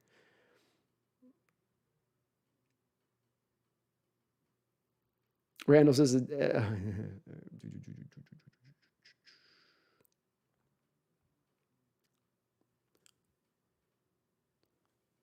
B. Russ says, I've made reservations about AB, but holy crap, can you imagine DK locking in AB out there? One is always going to be open. Then throwing Gordon in our receiving core is nasty. Yeah, this is at the heart of my thought process on this, B. Russ. Of course, I'm bringing into parts on this too for those people that are worried by Brown, who it makes them scared and they're clutching their pearls at night at the thought process he would be signed by Seattle. I always continually say, if he steps out of line, you cut him at any time with a minimal loss. This ain't, we just signed Percy Harvin to a major contract and he's punching guys in the head and he's dumping dudes on their neck and we can't really cut him at this point. No, this is a guy you have on like a 1-year flyer deal that you can get out of at any point in time if he steps out of line. So he knows he needs to toe henceforth that line. So he doesn't worry me that he could go out. I think it's all an upside move and I think he's an upgrade vastly off of what else is available in the market. Just is. AIA says, what about Miners at center from Wisconsin Whitewater? He dominated at All-Star Week. I'd forgotten about that name off the top of my head, AI, but I'd be completely happy with him as well. And yes, he could play, I think, either center or guard at the next level. I think he just was learning center at the Senior Bowl. He's more of a left guard at the college, at Whitewater. But I like the guy. I think he's legitimate. I think he's got some upside, some potential to him. Some boom, some bust aspect to him because of the level of competition he played, but hopefully you're satiated a little bit by that because he had played at the Senior Bowl and did so well at the Senior Bowl. David Tallman, go Hawks. Haven't said hi ever since I subscribed. Well, thank you for subscribing, David, and thanks for saying hi. Feel free to anytime jump on in the chat. We welcome any and all in here, man. Any and all. But thank you. I appreciate you. EV2K says, Mac not going to the 49ers. Bet you a Rainier beer. I'll bet you a Rainier beer when we can meet in person at some point, 2K. How's that sound? Random Dennis says, I started watching the stream about a year ago. We sold our house, lived with in-laws for a month until we moved into our current house. I saw 6+ hour shows and thought, holy shit, now I'm hooked. I appreciate you, Randall. Michael, isn't Kellen Mond a unique talent? Seems if we trade Russ, the next draft has a weak quarterback class. If Mond lasts to our second round, we gotta take him. I would be surprised if Kellen Mond lasts to our pick in the second round. You're going to have the top quarterbacks, in my opinion, taken off the board by 10 picks in. So now you have still a lot of quarterback need, You have a few quarterback needy teams at that point that are going to overdraft Mond because of it. So this makes me hesitant to believe that Mond's going to last until that point. When it comes to Mond and how he would fit, yeah, he's okay. I like him. He's got arm talent and not arm talent. When you talk arm talent, of course, you're not just talking about power. You're not just talking about throwing with touch. You're not just talking about throwing with anticipation, and you're not talking about just throwing with ball placement, but you're talking about all of those things. He's got that. He's got all of those in his toolkit. He does move a little bit mechanically at times in that pocket. It's a little bit of like, it's not an effortless like you get with Zach Wilson when he's moving around throwing the ball back there. It's a little bit of a, but again, arm talent's there, and I think somebody's probably going to pick him up in the high second round, if not even into the first round. I think if you're looking at second round and a guy that you want to consider, if Seattle's going to consider a guy, would be like a David Mills. That's really your option there if you're looking at quarterback. UGK, I think we all know the Seahawks won't be picking in the second round. We're going to trade back into the third and maybe get an additional third or fourth rounder. So we should look at who will be available at 65. We could. We'll be looking at that, so we'll take a glance at this. Oh, D-Nugget, thank you. Do please smash that like button if you happen to be watching right now and haven't done so already. It does help me show up on all those search algorithms, which gets all new Seahawks fans into my channel, and I appreciate it.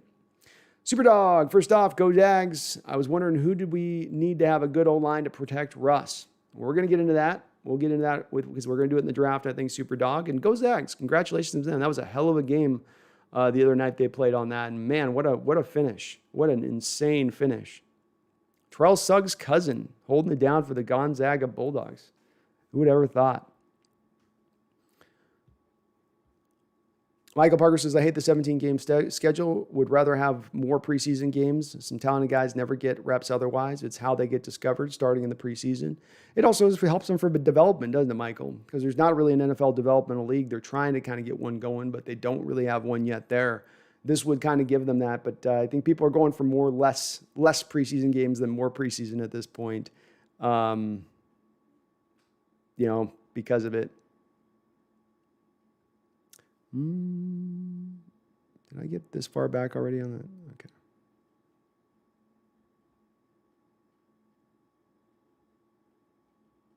All right, we're going to get over here and we're going to take a look at a couple things now. I'll make sure Hey, Chase, how you doing? Good to have you in here. Max, how much would you be willing to spend on Max? It got cut off there, buddy. All right. So we're going to bounce over here. And so I'm going to, if you're in here right now on the chat, I'm going to be back on the chat a second here, but I wanted to go through a couple of things here real quick and take a look at this. And these are just some prep stuff I did here. Let's do all right, well, here's my mock draft. We'll do this out the gate. And I know many of you will disagree with this and not like it. That's okay. I tried to spend a little bit of time of thinking this through. I'm going to go through really quickly on these and not spend too much time. If you guys want to talk about why I chose a guy to a given place, we can discuss that. I'm going to just kind of go down the list, though, of the guys where I've got them selected at, and then we're going to piggyback off of this, of what available options with these selections that have been made that are then available at the key positions we could potentially be looking in that late second round. I know, as Yui said, they're probably going to trade back, but let's not anticipate what we don't know exactly to have happened as of yet. It probably will happen. We don't know what to happen, and even if they trade back to early third, I don't expect them to drop into mid-third range, let's say, because that's really far back at that point, and you're probably getting right on the precipice of getting out of that second tier range of guys that you're going to want to tap into. So first up out the gate, no surprises here. Trevor Lawrence to the Jags, Zach Wilson to the Jets, no shocker. The San Francisco. Oh, please let this be true. Please let this happen. I'm willing this into existence. I'll tell you, I'm going to will it into existence. I don't even care. I don't even care.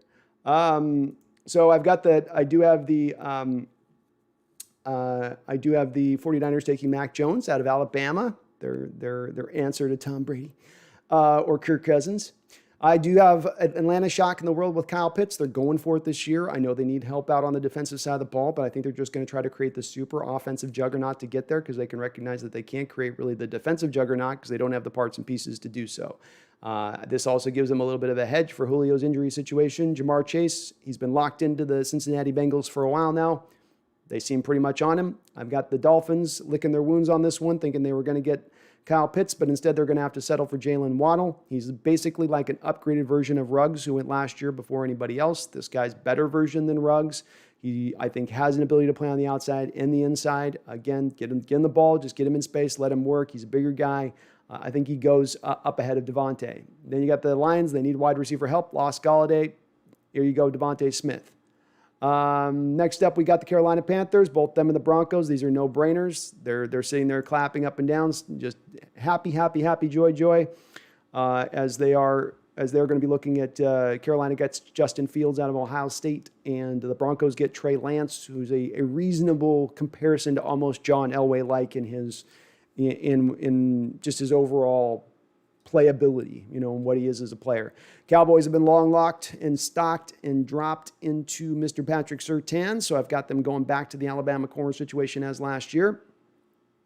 After that, I've got Penei Sewell going to the New York Giants, J.C. Horn going to the Eagles. I know that they do need as well receiver help, but there's nobody there at the wide receiver. This is a spot where they're hoping maybe one of them dropped, but one of them did not drop.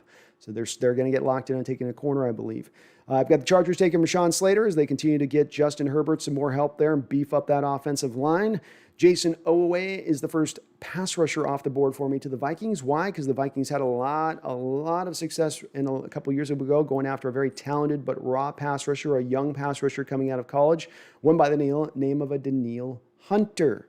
So this guy has equally got some freakishness to his game in that respect that they might look as a guy who's on the rise from a developmental standpoint. Then you've got the Patriots going after Micah Parsons. Perfect player for them in their blitz-heavy scheme. Use him all over the place. He's just this sort of piece and tool that you can use. I think they love that. Got the Cardinals going for Christian Barmore here. It's kind of just the value pick. He's the first defensive tackle taken off the board, going to them. He rounds out that defensive line quite nicely. I don't think Jordan Phillips has worked out as well as they would have liked last year. This gets them a little bit of a hedge up against him coming back out at that same kind of performance level. Let's make sure I'm doing okay. Everybody good. Chat's quiet here, so you guys must be liking this okay. So we've got Christian Darrisaw going from Virginia Tech. That's his physical traits, his freakishness, even though he doesn't always play with a lot of fire and passion. I think the freakish elements are going to draw in Gruden and Mayock. Quiddy Pay goes to the Dolphins. So the Dolphins get their receiver first, then they go to edge on the next pick. I've got Rashad Bateman out of Minnesota being the next Minnesota guy going up there to the Washington football team. Help them out there on the East Coast. They need some wide receiver help big time on that team. Terrence Marshall going back-to-back with Chicago as they start to freak out, going, oh my God, top receiver's going off the board. We better get our guy now before he's gone. This causes them to pick him back-to-back. I've got the Colts going for Jalen Phillips. I think he'd fit in well with their 4-3 scheme. I had spoke a little bit earlier about Asante Samuel going to the Tennessee Titans, being the fix with, you've got the head coach there who played, I believe, with Asante Samuel, his father. So just a little bit of a connection there. I've got the Jets who are now moving to the Seattle Seahawks scheme. Well, if you're going to move the Seattle Seahawks scheme, you need some Seattle Seahawks corners. That's what Greg Newsom gives you. So they get themselves a little more corner help. I love this guy. His tape really flashes when it flashes, and that's what you want to see in prospects. Take them on what they're going to flash out at and what they show out over and over again, even if it's not necessarily always there consistently. And chat, everything's okay, right? You guys aren't chatting anything, so I'm hoping everything's good right now at the moment. I hope I didn't break this by going to this. We've got the Pittsburgh Steelers going with the Tevin Jenkins. Another one of those ones where it's just like easy peasy on this one. Fits the mold and model of what they would look for in linemen. Smart player, heady player. They need some help there. They've lost some linemen this offseason. Seems like the first place that they're probably going to gravitate towards. Everything okay in the chat? Just give me a thumbs up if we're all right on the chat. So I'm not seeing anybody moving anything on the chat, which is odd, which is throwing me off. All right, so from there we've got Dylan Radins, North Dakota State. They went and got Trevor Lawrence with the first pick, the Jaguars. I have him now going and getting a tackle to keep their guy protected and upright. The Browns go with the first linebacker off the board, Jeremiah Uzie Kamara. Cannot pronounce his name. None of these guys I can pronounce their name, frankly. He's first linebacker off the board. Think he fits with them. That's a big need for them right now as a linebacker as they currently stand. You've got the Ravens going with Azeez Ojulari. This is to fit them in for the guy they just lost in Unique Ngakoue. They've also lost Judon this offseason. They need a little bit of help, I think, on their edge rush. He would supply that. The Saints finally jump in on Caleb Farley, who's got a back surgery thing that I think dropped him down that will drop him down the boards at the end of the first round. At this point, they need some corner help. This guy slots right in nicely with Marshawn Lattimore. It's a nice 1-2 punch at that point. I do have the Green Bay Packers taking Rondale Moore. I don't have a huge reason for this other than they've ignored the wide receiver position for years. They've literally have their quarterback right now flirting with becoming the Jeopardy host. So they maybe need to make a move or two at some point this offseason to maybe start to make their quarterback a little bit happy, if that is their intention to do that, being the Packers front office. Rondale Moore would be a nice, pretty new toy for One Rodgers to play with, So I think he'll like that. I've got the Bills going for Gregory Rousseau out of Miami, the other edge rusher for them. Guy who showed a lot of sacks a year ago, 16 sacks in a year, sat out last year. There's some questions about him, but he's got some amazing bend for a guy his size. I think he's a good scheme fit for them and what they like to do there on that defensive front. Walker Little going to Kansas City. This guy started out kind of off-season, third or fourth roundish, and then everybody went back and actually watched his film in 2019 and went, whoa, this guy's actually a first-round talent. They need to beef back up that tackle position if I'm the Chiefs. Walker Little makes a lot of sense. They went out and got Joe Thuney in free agency. They went and got Austin Blythe at the center position. They got Long at the other guard position. Now it's time to start taking care of those bookend tackles. The Tampa Bay Buccaneers are basically sitting in a position here where they can pick anything they want because they don't have a lot of needs. They're losing nobody off of their team. Elijah Vera Tucker fits. You can fit him in at Donovan Smith, who's getting older at left tackle. You can also slide him into the guard position if you get an injury there. I like his positional flexibility. The Jaguars go to Trayvon Moehrig out of TCU for safety taken off the board at number 33 as they start to build up their defense. Since they've built up the offense, they had to go in quarterback, of course, then tackle. Now they're going safety. And with the Jets getting in free agency, the Jets going for the Cincinnati Bengals defensive end, whose name is escaping me at the moment. One of you guys will help me out with that. I'm sure Carl something. He's going to be your 5 tech for them, so they need now the Leo in their defense. So I'm going to have them take Carlos Basham as their Leo for the future. They need another defense. They need some more pass rush on the other side. I like him a lot. It gives them a pretty good defensive line at that point with the 3 cats they got running, Quinn and Williams and whatnot. After that, we're going to go to Atlanta, who does now start to address their defense, and they get Javon Holland. What I like with this pick is that they have a need at safety. They have a need at cornerback. This guy potentially can fill into what you need on your given team because I think his position is that he can play both. He's one of those rare players who can play multiple positions and play multiple positions well. I really like Javon's upside. He might be, at the end of the day, my favorite safety in this draft. I'm not completely there yet because I haven't gotten through all the safeties. And I'm not sure that I don't still gravitate towards back of Moehrig, who I like Moehrig. He's just good all the way around. There's just nothing bright and flashy and shiny about him. There's a lot shiny and flashy about Holland, and it's a lot of the upside you see in his game that just has me really intrigued.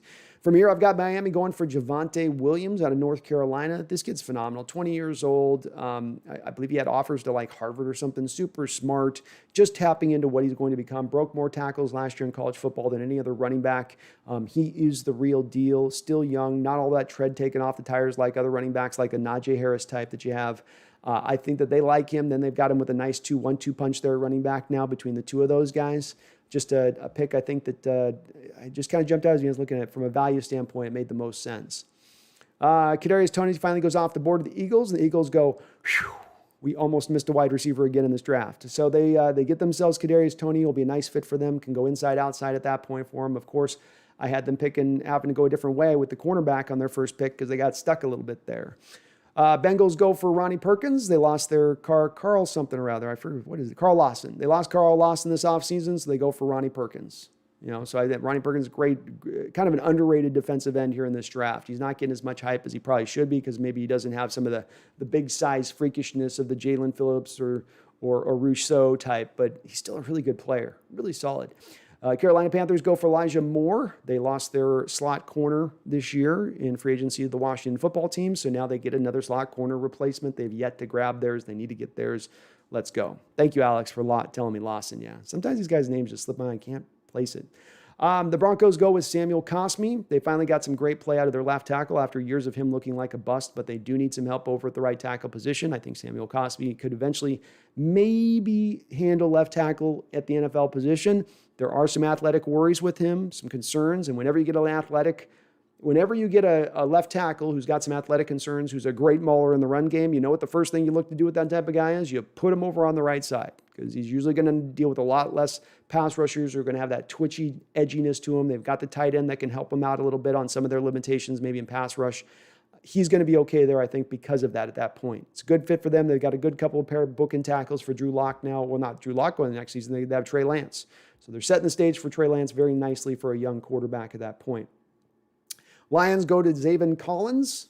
I've got them, of course, taking a receiver first thing with their first pick. So now they go to linebacker. It's kind of a need for them right now. They lost Gerard Davis this offseason, so they need to get a little bit of help there. New York Giants go to Landon Dickerson. Of course, I got them taking Penny Sewell. Now I got them taking Landon Dickerson with the second pick. So they addressed their offensive line 1-2 in this draft in order to help out Daniel Jones a little bit. I think that line has been a little bit failing for them recently. Dickerson is also a guy who can help them out potentially at the guard position because he has played guard at the college level and gives them some of that position flexibility. San Francisco goes back and grabs a safety, Jamar Johnson. He's a lot of people's favorite safety in this draft as well. Very interesting kind of character, cat. I think he'll fit in nicely with them. They need to kind of build back up that secondary a little bit this offseason. They've had some losses there. Their was a theoretical draw here to maybe have them go for the kid out of Georgia, the cornerback out of Georgia. But I just felt like safety was just maybe more of a tiny bit of need, and the value was so much higher for where Johnson is from a player probably ranking standpoint. Cowboys go after Peyton Turner, so they just continue to address their defense this offseason. I have them taken, of course, Surtain with the first pick. Then they go with Peyton Turner out of Houston. You can just see Jerry going up there and he's saying, hey, give me that local kid up there out of Houston. I saw him play. I saw that kid out of Houston play. I like him. I like him a lot. Let's get that kid out of Houston. Jerry, we can't pick him in second. I want him in second round. I don't care. I got you your corner. I got you your corner. Now you give me my edge rusher. Of course, they're probably going to maybe potentially lose Alden Smith this offseason, so they do have a little bit of a need there. Jaguars go to Pat Fairmouth. They get baby Gronk to help out Trevor Lawrence here. So I've got Lawrence as some line help. We got him a tight end help. He's going to feel pretty good about that. Then we get the Patriots going out and taking Kellen Mond, their replacement for the future. This is about right where I probably see Kellen Mond going, if not a little bit higher here. So you got the Patriots, just too good a value for them at this point not to pluck him.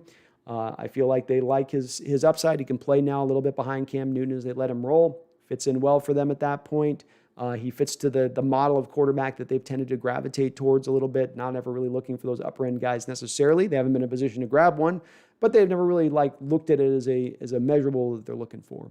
Chargers get De'Ami Brown here. Great pick for them as they continue again. They dress the offensive line with their first pick. Now they go wide receiver second pick. Raiders get Alex Leatherwood, another guy just like that first pick. I think they'll move him more to the right tackle. I know they had them taking a tackle with the first pick as well, but I think that I think I messed up on that one. So this is my first mess up on the draft here as I think about it. Yeah, I messed up on that one. They should not have taken him because they already got their tackle and their other tackle is set right now with Colton Miller. So that's my bad. Leatherwood should not have gone there. But let's just, for S and giggles, we'll just call it that there for now. Najee Harris, I got running back going to the Cardinals. They lost Kenyon Drake this offseason. Need some help at running back at that point. Jabril Cox going to Miami. This is a guy that's the best maybe cover linebacker in this draft as far as that goes. Feels like a good fit, as far as on there. This could also be with the Leatherwood pick where you could see a guy like Humphrey going right here as well. This is exactly the kind of pick where instead I might flop that out, which at that point then Quinn Miners goes off the board to the Steelers and our Seahawks are in FUBAR stage. But we've got Jabril Cox going to the Dolphins. Good cover corner. Rounds out their draft really nicely. They've kind of addressed both sides of the ball at that point in the draft, in my opinion, and addressed what was needs for them. Liam Eichenberg, this is a meat and potatoes pick for Washington. Just a nice safe tackle who can go left or right going into the future. His bottom end is a right tackle, in my opinion, in the NFL, if you're looking at where his bottom level is. He's a guy that, in looking at his tape, it's a little bit all over the board to agree, but you can see the technician aspect of him. You can see the refinement in his game. Struggles a little athletically, which is why I think he'll eventually probably move to the right tackle position.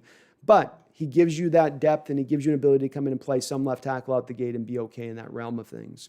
Chicago have going to Aaron Robinson. They lost Kyle Fuller this offseason, of course. Aaron's a good little player. I think he'd fit in well with their scheme. Play that off-man coverage stuff. Tennessee Titans, I have taken Jackson Carman out of Clemson. Good solid tackle for them. They just released their right tackle this offseason. Of course, we all know what happened to Isaiah Wilson. They have a need there at tackle. They've not yet really addressed it as of yet. Richie Grant, I've got going to the Colts. Colts lost their safety this offseason, the kid that was out of Ohio State that they drafted really highly a couple of years ago, Malik Hooker. So they need to get that spot filled back in on a very good defense. I think Richie Grant's a pretty fun prospect. Quinn Miners, belly shirt guy. I figured he would be a fit for our Steelers at the guard position. Of course, I had him, I think, taking tackle with their first pick. Now they go back for the guard. They've lost multiple offensive linemen this offseason. So I have two teams, being the Giants and the Steelers, being teams that both concentrate on the offensive line in both the first and the second round. I don't know if it'll play out that way, but it just seemed like two real needs for both of those franchises and where they stood. So this puts Seattle at Creed Humphrey out of Oklahoma, where they're selecting at 56. We can move through just the rest of this real quick. I've talked about Creed not endlessly. I've watched a ton of tape on this guy, as much as any tape of any prospect in this draft. He is absolutely as strong as they come at the center position. He can literally be in pass protection, locked up with a guy, and just take him to a one knee almost effortlessly. It doesn't even look like he's trying. He's got an ability in the run block game to just not only get in front of the guy, but shade himself behind him, almost like a sixth sense of how to keep him between him and the ball carrier, which is just a fantastic skill set to watch out there play out. I think he's going to be an upper level center in this league on a bottom level end, starting out right out the gate. And he's got a lot of potential, even upper level to star potential in him if the athleticism can kind of round out in his game a little bit. If he's got enough of that movement ability to be effective on that second level. From here, we've got Jamin Davis going to the Rams. They lost Middlebrook is his name. It's Middle something. They lost their linebacker this offseason. So I've got them picking him up. Kendrick Green going to the Ravens. They have a little bit of a guard, need help. I like Kendrick Green a lot. He might be my favorite. Behind Miners, he's probably my favorite guard in this draft. If you're going to include Vera Tuck as a guard, then he'd be behind Tucker as well. But man, I was watching his tape before the live stream today, and Kendrick Green was fantastic. Nick Bolton going to the Browns. They went and they got outside linebacker. Now they get middle linebacker help. They need both. Linebacker is by far been the weakness of their team as well. Haven't addressed it this offseason yet, really in free agency. Marvin Williams is the 3 tech that I've going to the Saints. Sheldon Rankins went out in free agency. They need to help. They need their 3 tech position to get a little bit more beefed up. Marvin Williams would give you that. Ifeati Melifonwu is going to the Bills. Bills continue to buff up that defense and keep taking a strength and turning into an even bigger strength. Joseph Asai from Texas going to Green Bay. He's listed here as an edge. I think they would use him more as a linebacker with maybe a little bit of pass rush sprinkled on in. But I think he would be a good player for them. Another team like the Browns, where the Browns and the Packers always seem to have a bad linebackers. Their position just seems to be the redheaded stepchild of the team for whatever reason. And then finally, Tyson Campbell goes probably a little late off the boards to Kansas City. The guy's going to fit in really well with them. He's a guy who Seattle could look to target in the second round too if Humphrey was gone.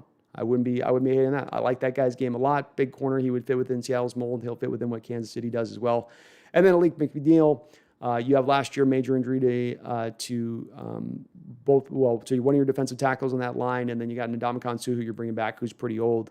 This guy gives you a little bit of a hedge up against injury. Again, I think Tampa Bay is going to have an opportunity here to really operate from a standpoint of picking whatever they want to pick. You know, they're not going to be necessarily held into.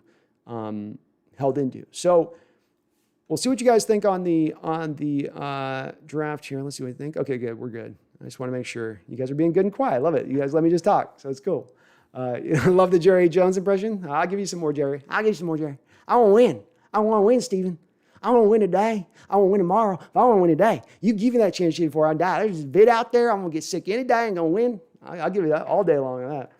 All right, so here you're going to see above my right ear, inside my right ear hole, you will see we've got the available prospects that are available from a positional grouping around where Seattle selected. So if the draft plays out reasonably to where what I did, and I didn't really do a lot of jumps or, it was kind of, I tried to hold the value for this reasoning, that we could look at these positional groupings and we go, okay, if we don't go a guy at Creed Humphrey, who else is available at that time you're picking? What other options did you then have there to select? So as I spoke about, Tyson Campbell, complete Seahawks scheme fit. Tay Gowan, not as much. Afonte Manuel, same. He's right there with Campbell. They're neck and neck as far as the type of players and as far as their potential goes. Eric Stokes, probably just right in there with them as well. Thomas Graham's going to be a solid corner in this league. Kelvin Joseph might even be taken up a higher above these guys. He would probably be a fit for Seattle as well. So any number of these corners at this pick, I think that's early for Benjamin St-Juste. But any of those corners above Kelvin, Graham below Kelvin as well, that list is wrong from that standpoint. Kelvin should be above Thomas Graham. But those top 5 guys are the top 5 guys you'll have available at the cornerback position when Seattle then selects in that second round as far as options. And in Campbell and Melifonwu and Kelvin Joseph, that's probably where you'd expect those guys to reasonably go. All right, let's go to the next one here.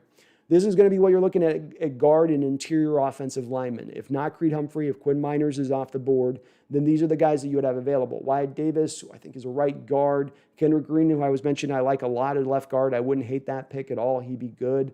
Humphrey was available on my thing. Trey Smith is a guy probably going to be at his best. He's going to probably play his best football outside of college football because he's going to be moved out of left tackle and probably get into left guard. So he's a guy who hasn't shown his best tape yet because he's going to be a real athletic, mobile left guard with the size he needs to hold up there. We just haven't seen as much of it, just seen little smatterings of it on his tape to a degree. He'd be an interesting guy. Ben Cleveland's, I think, a right guard more than he's a left guard. I don't think you're going to ask him to be holed up over there as a pass protector. Deontay Brown is a left guard, but he's a big semi-immobile guy at times. Aaron Branks, I've got to watch more tape on him. Haven't been blown away by him, but any of those guys at that spot, probably target in there right about. Those would be guys that you would look at. Josh Myers is your third center essentially once you go behind Dickerson. Humphrey, Myers is your third guy slotted in behind that at that point is the third in the pecking order. But there's a lot of selection. You got some interior guys at that point. That is the one position that will fall to you there. Huey says there's no way Najee Harris lasts that long. He'll be a first rounder. He could. We've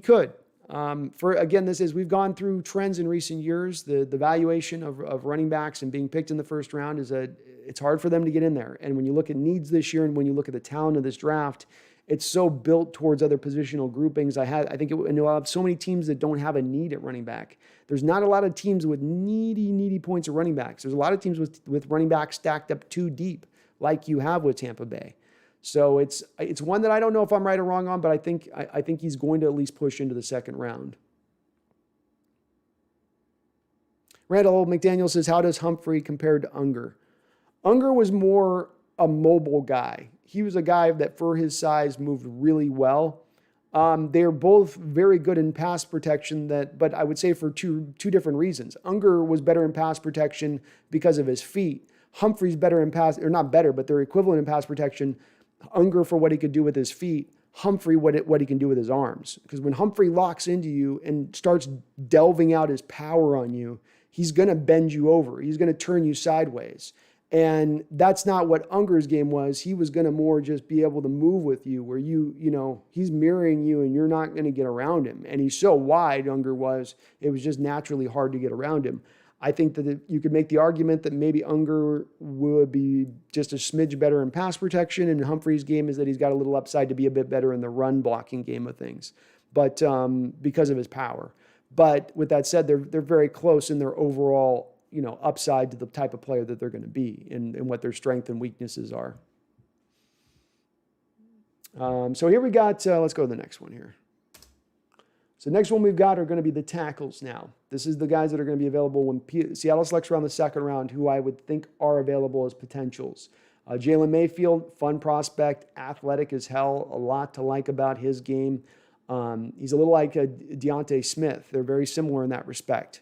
Just still some rawness to their game, but the stuff that you want as far as just the size and strength and they've got things you can't teach essentially.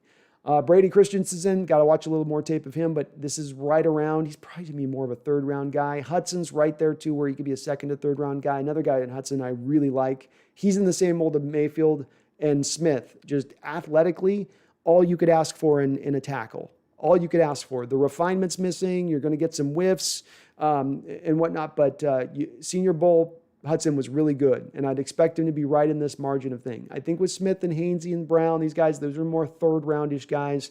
And I think Larry Brown and Alaric, that's more of your fourth to sixth-ish, probably fourth to fifth-ish round range of things. But I wouldn't be mad with anything. I got to watch Christensen, but I wouldn't be mad with Mayfield, Smith, or Hudson. Those guys would help out our offensive line, I think, even if they eventually just sliding over to right tackle. Because let's face it, we only have one more year of Brendan Shell. Brendan Shell's got one more year on his deal, and then he's probably going to be moving out. Here are the receivers available for you guys. These are the folks that were up on the list that we could go grab. Josh Palmer has a potential to be one of those steals of the draft. Played with bad quarterback play, played within a limited route tree. You make a lot of arguments for this guy being a lot more highly rated than he should. He has a ton of 6'2", good size, great hands. Not a lot of limitations to him. You could say, what's really the difference with him on Josh Palmer to Rashad Bateman or to Terrace Marshall? And I don't know if I'd have a really good item on that. I mean, maybe they're a little more sudden than him, maybe just a little bit. Caleb Johnson's interesting guy. I liked him okay. Tylan Wallace. Durden, I think, goes a little bit further than what this list has him put at. I think Amon-Ra St. Brown's in there. He'd be good. He's an interesting cat. They got Outwell down low. That's nice to see. But you can see here, you're picking in the second round or early third, and you see this stable of prospects available. You see the Palmer and Kay Johnson and Tylan Wallace and Durden, and that list of guys on the top end versus looking at the interior offensive linemen versus looking at the tackles that are available. And to me, The value is more for the tackles. The value is more for the interior players. The value is more to the cornerbacks in our positions of need. That's what, to me, eliminates this at this point for these guys being real guys on the list. Why not just wait till later to then go get, a Marset? Or there's a Bebe down here below this on the list too who would be interesting. Or even Amon-Ra St. Brown that you could probably get up into the 5th round.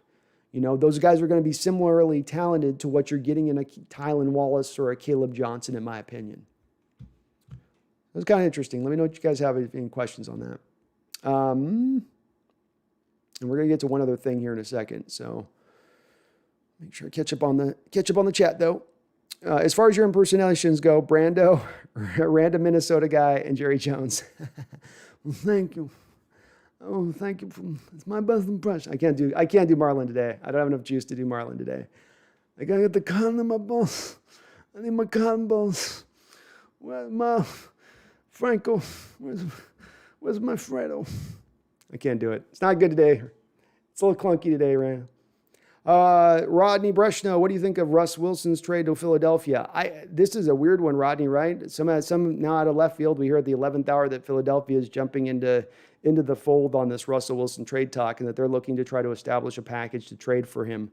I don't know if there's any fact to it. I think what's happening here is a little bit of sharks circling the water. They smell blood and they're trying to see if the guy's going to be able to swim his ass out of the water and get to the beach, or if they're going to be able to take the guy down. And by take the guy down, I mean trade Russell Wilson to another team. So I think Philadelphia is sort of just, maybe they're throwing it out there to see if Russell will expand his list to include them. I think he did play in Virginia, like college or something, high school, and went to high school in Virginia. So it's fairly somewhat close to his stomping grounds, I guess. But I just don't think that that's going to happen at this point. If you look at Philadelphia and what they could offer, which they got the extra 1st round pick for trading back with the Dolphins. So they traded back from 6 to 12 with the Dolphins to get the 1st round pick next year, which theoretically does give you then the 1st round pick for the extra first that you would need included in the bundle of 3 round picks. They could give you 4 1st round picks, essentially, including the number 12 overall pick in this draft, and maybe they could offer something else on top of it.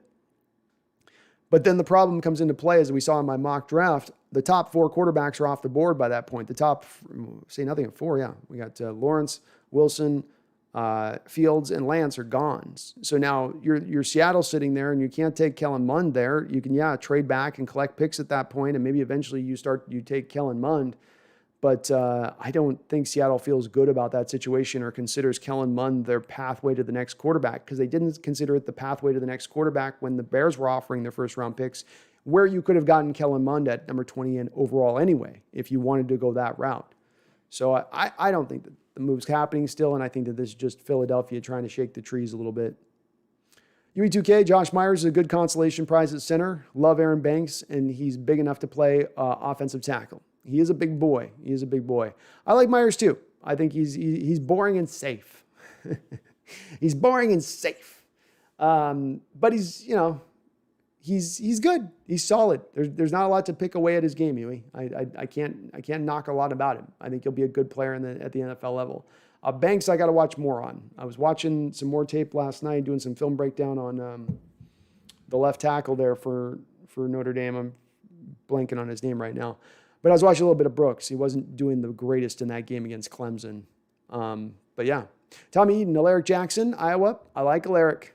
Tommy, he's very good. Athletically, he's a little bit limited. And it's because he doesn't have necessarily the power to his game. I don't know if he's going to easily translate over to the right tackle position, which is where you probably need to move him to at the next level. With that said, Iowa guys come out and they're well taught. They're well trained. They know how to play the position. They know how to. They got a great kick step. They're going to be able to know where to put their hands. They're going to know how to deal with counters. This is what he brings to his game. So I like him a lot. Just I don't know if he's. That's my one question with him, because I don't think he's going to be able to hold up at left tackle at the NFL level. UHK Robert Hainsey is the man. He's NFL ready. Can play center at right tackle. He's a good technician. Very skilled. Yep, I think both their 2 tackles on that Notre Dame team were very similar in what they give you as a player at the next level. I think they're both probably right tackles at the next level. But Hainsey supposedly did a lot of that center stuff at the Senior Bowl, and he did it well.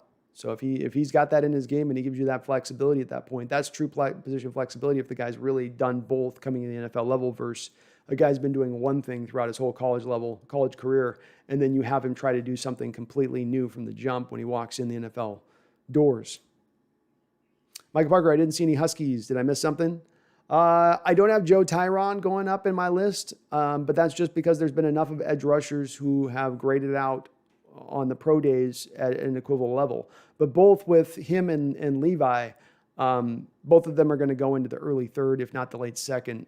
They could easily both go. So it was a matter of pushing them down for any reason. They just didn't quite fit the measure of what I was looking at with some of the guys. Just some more highly rated guys, better production. Brendan says, just get AB for God's sake. Make Russ happy. You think Tampa Bay fans regret signing him? No. Brendan, I agree 100%, man. 100%. Just get it done. Get it done. And if you do it, it takes away one more need leading into this draft. It's one more of we got to get a receiver in the draft. Now we can lean to the offensive line a little bit more. So you do one move on one end, and then that begats you fixing another move on another end. Which rather than getting a receiver who would be just another guy in the rotation, you get an offensive lineman who truly could be a starter here for you for the next couple of years. I think that's the part that intrigues me with it too. Divine Comedy says, conventional wisdom says they draft a center, but I think they go left tackle in the second. Postic can still be functional, and Fuller is a decent backup, but 36-year-old Dwayne Brown goes down, and our season is over. It's a great point, Divine. Great point. And to your message on this, when you look at the center, if we take away those interior linemen that I was pointing on that list and look at just the centers available, being it's Josh Myers and then a lot of guys. If Creed's off the board, if Dickerson's off the board, but then you look at that versus the left tackle with the Mayfield option that's available, with a couple of the guys that are just standing there looking at you that are really good left tackles and should be good left tackles in this league. I can see where that could draw them, logically speaking, to go that route instead. A lot of Coug fans. We got some Coug fans going. I caught up on the chat. That's okay, because I got another thing here I'm going to do. And that is, we're going to look at I told you guys, we're going geeky today. We're going full geeky. So hopefully you guys can see this okay. Yeah, you can see it. Okay. So what we're looking at right now, because this is a little bit of a question at times, and I thought it would be interesting to get your cookies off my screen. I thought it'd be interesting to take a look at next year's cap space and where Seattle's at, because there's a little bit of back and forth on this. And, well, how much can we use? How much is left? Now, most of the numbers have been updated as I've looked into this to where they have included the voided years. We've got the new contracts on the books. This might not be exact. Might not be right on the button of the exact dollar amount Seattle's got for next year, and that they're not taking something into account. But it's reasonable, and it should be close. So when we look it up right now into this is for 2022. This is not this year, but next year. As we stand right now, the Seattle Seahawks have $80,940,000 to spend. $81 million. They are sitting with the fourth amount of most of cap space as we stand right now. Now, that's pretty good. That is a pretty good place to be, and part of the reason why you're seeing the voidable years put into the contracts by Seattle this particular offseason. When we go a little bit further into these numbers and we view these, there's a couple of other things that stand out to me on this. You're sitting with the fourth amount of space, but then let's take a little notice of this as well. Bobby Wagner sitting there. I am going to say I believe after the season, Bobby's probably going to retire, or Seattle's probably going to move on one of the two. Okay, he's due to take up 10% of your cap as it stands right now. Moving into the next season, I don't think that's happening. You see his cap hit stands at $20,350,000. He has a dead money hit of $3,750,000. So let's just call it $4 million dead money hit. $20 million he counts to get the cap. So you get about approximately, you're going to come out of this with $16,500,000 in addition to releasing him out, if you were to release him or trade him at that point. Okay, so that's more cap space. Keep that number in your back of your head for a moment. 16.5 is what you get in additional space. But that's not all, because I don't think that this guy sitting right here, Mr. Rashad Penny, with his $4.5 million option, is going to see that option picked up this offseason. I don't, unless he gets traded, it is not going to be picked up this offseason. And him and his 2% of the cap, 2.2% of the cap, I believe is going to be off the books as well. Now, there's no dead money with Rashad at this point. So this is an additional $4.5 million you can take off the books. In addition to our what? That's right. $16.5 million. So we're at about $21 million in addition to that number that we were looking at before. There's not a lot of other guys on this list that I would say that are going to be cap casualties, but then as you can see, it's not a real big list. We're going to need to keep some of these guys on here. Don't have a lot of guys costing a lot of money otherwise. You do notice on this list as well, you got Gerald Everett with his $2 million dead money bonus hit in there that they moved over. You can notice on here, you've got Ethan Posick with his $1 million dead money bonus hit, Cedric Abuji with his $350,000 dead money bonus hit. So they have built that in. You got Dunlap's deal on here, Christopher Carson. That's funny that they put it in like that. So again, we got $21 million. So what does that mean? If we can probably guesstimate that $21 million is going to come off the books, then we can guesstimate that if we're sitting at $80 million and we add $21 million to that, then we're at $102 million in cap space, which, if you look at the Indianapolis Colts, that would give us the number one amount most of cap space moving into next offseason, merely by not activating the final fifth-year option on Rashad Penny's contract and moving on from Bobby Wagner. So this is why you kick the can down the road. This is why you go for the now. You have created a lot of flexibility for yourself in the future. Take advantage of some of that flexibility. As I just pointed out to a second ago, you've built in the voidable years into this cap space. This cap space as it sits right now, this cap as it sits right now is showing that. So they should tap into it further is kind of my point. Move Russ's base money to bonus, even if you have the intention of trading him next year. Even if that's the intention, because you can take that hit even into next year. You've got the space to do so. And even if you move into next year moving on Russ, are we really going to see that his front office is really under the thought process that they're going to be able to just move off from Russ and then still remain competitive moving off from Russ the next year anyway? That we wouldn't be in essentially a reset, rebuild mode as it kind of is if it goes in that direction. So the other thing we'll pair with this, and bear with me on the chat, is that these are the top remaining free agents that we have available on the board. This is now with the acknowledgement and understanding that we can utilize those voidable years. We can make any contract basically work of any of the remaining guys. It's a matter of us wanting them, of them being targets for us. And so when we look at this with the receivers, it's pretty lean. It goes from Antonio Brown, and then number 2 is Marquise Goodwin, who Seattle's currently supposedly in talks with. Then you go down to Golden Tate, who's really only a slot guy. Larry Fitzgerald, only a slot guy. Cordell Patterson's a gadget guy. Alshon Jeffrey no longer has hamstrings that allow him to run at full speed. D.D. Westbrook doesn't do much for me, and that's kind of that. This is why I continually gravitate towards Antonio Brown, because there's just not a lot of options available here on the board. You can see that right here. Of course, Josh Gordon would be another guy, but we don't know his availability. Top remaining running backs on the board. We got Randall McDaniel's guy, Wayne Gallman at number 5. James Conner, I don't think he gets anybody excited. This is probably why they went, we probably feel pretty good about our running back situation. And luckily with this, I'm not going to look long on this because we're not going to look at any of these guys. I don't think any of these guys outside of Rashad Penny being moved are really options. And even if Rashad Penny is going to be moved, who of these guys really fits into Seattle's nature of what they're going to look for in a running back? Go a little bit further here. Now at tight ends, again, I'm not going to look at this one. No point. We're not going to get a tight end in free agency. No way, no how. So why even discuss it? Top 21, top free agent offensive linemen available. Russell Okung, Alejandro Villanuevas. We've got 2 tackles, left tackles still out there. I don't think that's a target for our Hawks. Kelechi Assembly of the Kansas City Chiefs. Nothing there for us either. Eric Fisher, Mitchell Schwartz. I don't know if either of those 2 guys play into the next year. Again, we come down to just not really any fits here remaining. Austin Reeder is a guy I believe who is a center option, but he's a maybe. He's maybe the only guy so far on this list I'd say maybe. DJ Fluker, do you want to bring him in for maybe like some backup? Maybe. They've got Jordan Simmons, though. They feel pretty good with him. You still have Phil Haynes on the roster. Probably not going to target him. Best remaining defensive players available. Demarius Williams, but these are, of course, restricted free agents. J.C. Jackson, so you got to give up a draft pick to get these guys. Probably doesn't make them likely. Geno Atkins, interesting guy in the defensive tackle position.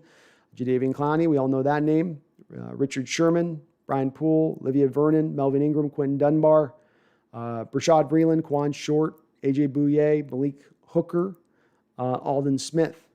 So some interesting names there. Some interesting pass rush names, essentially. Alden Smith, Even a guy like Quan Short, 3-tech, real pure 3-tech type guy. He would be a fun guy to look at as far as a potential on Seattle's roster as a fit. Obviously, I'd be maybe interested in Geno Atkins, but that's really about how much he's got left as well. And does he have anything left?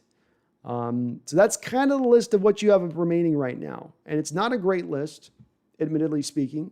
It's the third wave of free agency. The third wave of free agency rarely is a very good list of something. You're usually making do with the third and also ran type of parts. But with that said, I do think that this list is going to continue to expand throughout the offseason because as we get into prior to the draft, as teams get their third wave T agents and they lock down positions they weren't sure if they'd have locked down, get rid of more expensive options that are there, I think it will behoove our Seattle Seahawks to keep that flexibility that they do have and remains. Right now, we sit between $7 to $10 million as we stand right now. We know as we go into next offseason, we have kind of a soft opening of somewhere in the neighborhood of $102 million based off of where we'll be at and where the cap will be at. If it goes back up to $200 million or so, which is what we're all probably expecting, if not even above that. So they're in a position here to have the flexibility to go make more moves. And they could also look to do it in a trade. You could look to maybe go get a guy in a trade. I'm not big on Odell Beckham, but what if you went and got Odell Beckham and then restructured his contract? What if you made a move like that and then didn't do it in the draft pick this year, but next year's draft pick to make it happen? Think outside the box. Think a little bit to utilizing that future resources. I wouldn't mind seeing it. All right, let's get back over here in chat. Kyle Mulkey says, what do I think about Justin Ross out of Clemson? He had injury last year, and I've heard nothing about him on people's draft board. I think the thing that pushes him down is that there's just some more exciting options for you up at the slot receiver role, Kyle. There's guys that are just a little more dynamic, a little more sudden, a little more ball skills. He got to play with Trevor Lawrence. It's not his fault that he got to play with Trevor Lawrence, but it seems like it's almost hurting him a little bit because of that, where some other guys like, A.J. Brown aren't going to play as good of, not A.J. Brown, but Elijah Moore aren't going to play with as a good players at the quarterback position, or Rondale Moore, so people kind of give them some rope for that.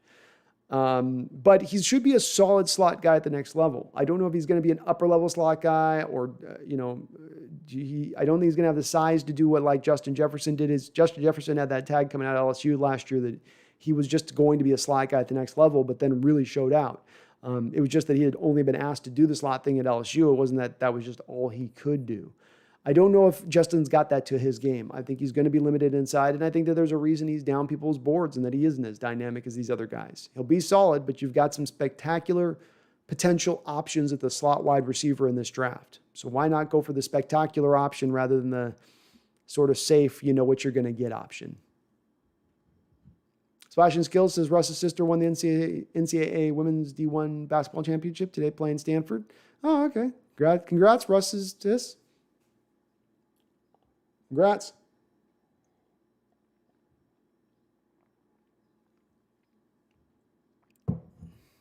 Oh, thank you, Nathaniel. You smash that like button if you happen to be on in here. So I'm open looking at that list as I was breaking this down last night and taking a peek at it. I just hope that the Seahawks team does decide to go for it. That's going to be the key as we go for this offseason. I don't know if it's the Russ's contract you got to deal with, if they've got to remove some of the savings that you would take off. What if you took, I mentioned with Bobby Wagner, you're saving $16.5 million by moving on from Bobby Wagner next offseason. Well, what if you took that down to $8.5 million instead? Grabbed $8 million of that money next year and moved it into this year. Because I just think, again, you're going to have some guys that you can really go out and spend some money on this offseason that are going to be better players that aren't going to cost very much money at this point. Everybody else has saw their salary cap shrink up. A lot of teams aren't looking at having the space next year that we have to have that kind of flexibility to move dollars around. They've already moved it. It's done, been moved. So I hope this is really the onus of where this comes, because where you start from this offseason is we want to push through. We don't want to be just good enough. We don't want to just get to the playoffs and get knocked out. We start from the offseason of, okay, you didn't move Russ. You decided to hold on to him. Fantastic. We're all happy now. Now, if you're going to do that, take the steps to move to not only make him happy, but keep him happy and keep him in the fold as we go forward in the future. Don't go halfway in and halfway out. Don't say that that's what your intention is, but then you don't go all in and you got this. Why are you keeping all this cap space a year out, 2 years out? For what? Your quarterback's in his prime right now. Your head coach is 71 years old right now. Your Hall of Fame middle linebacker's got like one more year. If you need another indicator of why not to go for it now, this is the time. And they've done that so far. I'm not knocking it. I'm a guy giving them an A- grade as we stand right now in this offseason, but there is still some more work to be done. I'm happy with what you've done so far, but there's still the whole rest of the yard to mow. You did the front yard, now do the backyard. Now go out there and with it. You've got some cap space left to do with it. There's going to be some teams that are going to be moving throughout this whole offseason and turning roster spots over that you didn't even think maybe were going to be turned over. They were just waiting to do it. I've maintained the reason why you will see a lot of these late stage guys get released into free agency at weird times of the year, in late April, in early June. The reason that you're going to see that pop up, even in training camp more often than not, is because you're going to have teams that are going to wait on those players to make sure they got what they got, and then they got the replacement in play, and then they'll release them. Or they're looking to release a guy that they can bring back, and they're just hoping that the rest of the teams on the market don't have any money to spend, so they can come back to that guy and they go, look, we know we had to release you off what you wanted, but we're the only one willing to offer you this now because we're the only teams out there that have the money to spend on it. So come on back, huh? Yeah, what do you think? Yeah? You on board with that? Yeah, not as, guys are, sometimes guys aren't. They're going to try to count on that happening. But if you're one of those teams that is like, oh, was that bad team trying to undercut you? Did you get kneecapped? I'm sorry. Come on over here. We'll pay you $500,000 more than they're paying you. Tell them to throw that contract away. And you're still getting him at that discounted rate at that point. Teams will be doing one of those two operations, and it will be going throughout the whole offseason. There won't be any stop point to it, in my opinion. Again, it will come back to keeping that flexibility, having the ability to have enough cap space to be able to go out there and take advantage of that. They've got to do more right now. We need more at the linebacker position. We need another cornerback, in my opinion. We need probably 2 wide receivers. We could use another tackle as far as something above what we got, hopefully by a prospect. We certainly need center. I mean, there is work to be done here, as good an offseason as it's been. And Sandy Non-Sandy says Bobby Wagon. How about Bobby Bandwagon? That's why it's got more freneticness to it. Randall McDaniel, I think Justin Ross went back to school. I believe it was a knock injury. I thought he's in this draft. I thought I saw him in this draft. I think he's still listed. Nathaniel says, I think Seattle trades one of their two fours next year for some late round picks this year, because looking at next year's draft, they're not a lot there. They could even move more draft picks for now. Do they have 2 fourth round picks right now, Nathaniel? I didn't know they had 2 fourth round picks. I was under the impression that they were just down with 1 fourth round pick. Am I off on that? Tommy Eden says our offense is going to be fine. I think I am more worried that our defense is going to start off like it did last year. We can't spend half a season figuring it out. I don't think they will. I think the defense is going to, at the very least, the defense is going to be a solid unit. Whether or not they can get to a point of being a top 10 or even a top 5 unit, that will be really on the back of one of those 4 guys truly flashing. One of the 4 edge guys you've got really coming forward, being a 10 to 12 sack type of year player that can mix in there with the guys that you already got. That would require that. But you've eliminated, for the most part, those weaknesses that caused that defense to be so weak, because in my opinion, the early part of the last season, Tommy, the reason why it was so bad was the pass rush wasn't there. It just wasn't there. None of the guys were getting there. Irvin had the early injury. Mayo was playing too many snaps. Jaron Reed was playing too many snaps. Rasheem Green went down with an injury. Darrell Taylor couldn't get on the field. LJ Collier wasn't taking the next step in his development. You just didn't have any pass rushes specifically from those edges, and that was really making everything fall apart. Dunlap changed that around. Hyder comes in and gives you another bridge in there as well. We don't know if they may still do some more work. You got the young guys with another year under their belt. Taylor hopefully at least sees the field this year. And if one of those guys can do that, then you can round it into being a dominating type unit, a top 10 type unit. But I still think they're a 15-ish at least as a bottom end. And I'm not so certain on the offense. I mean, the offense, if teams take away Lockett and they take away DK, what do we do? How we attack you then? And we didn't have an answer last year. I hope with the new offensive coordinator, we have an answer this year. But that was the thing that was missing.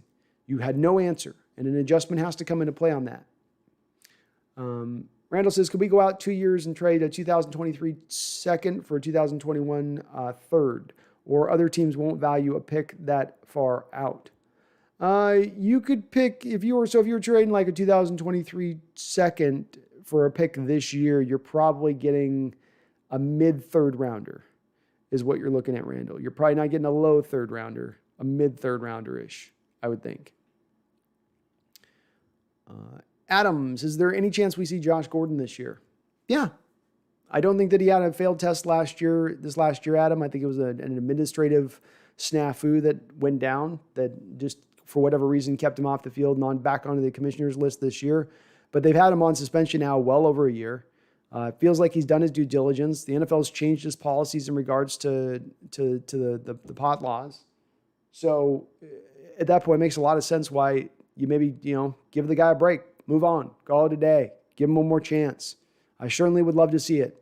I think as we saw him play that alternative league here this offseason, he's got some juice left in him. He's not cooked as a player.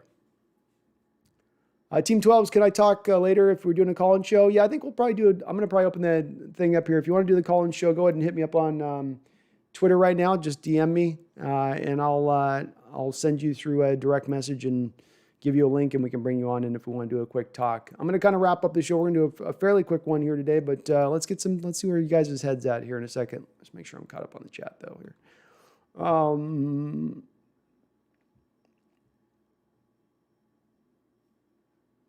Oh, they do have 2 4s in the 2022 draft. Well, I'd love to see them use one of them for this year if they can. Even if they get a 5th rounder this year, because the quality of player in the 5th round this year versus next year in the 4th round is going to be a better player this year than next year's 4th round. I would be willing to bet.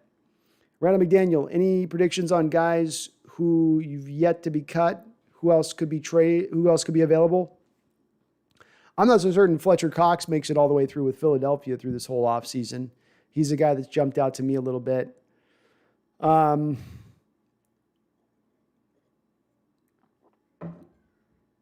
don't think that New Orleans moves off from Cam Jordan.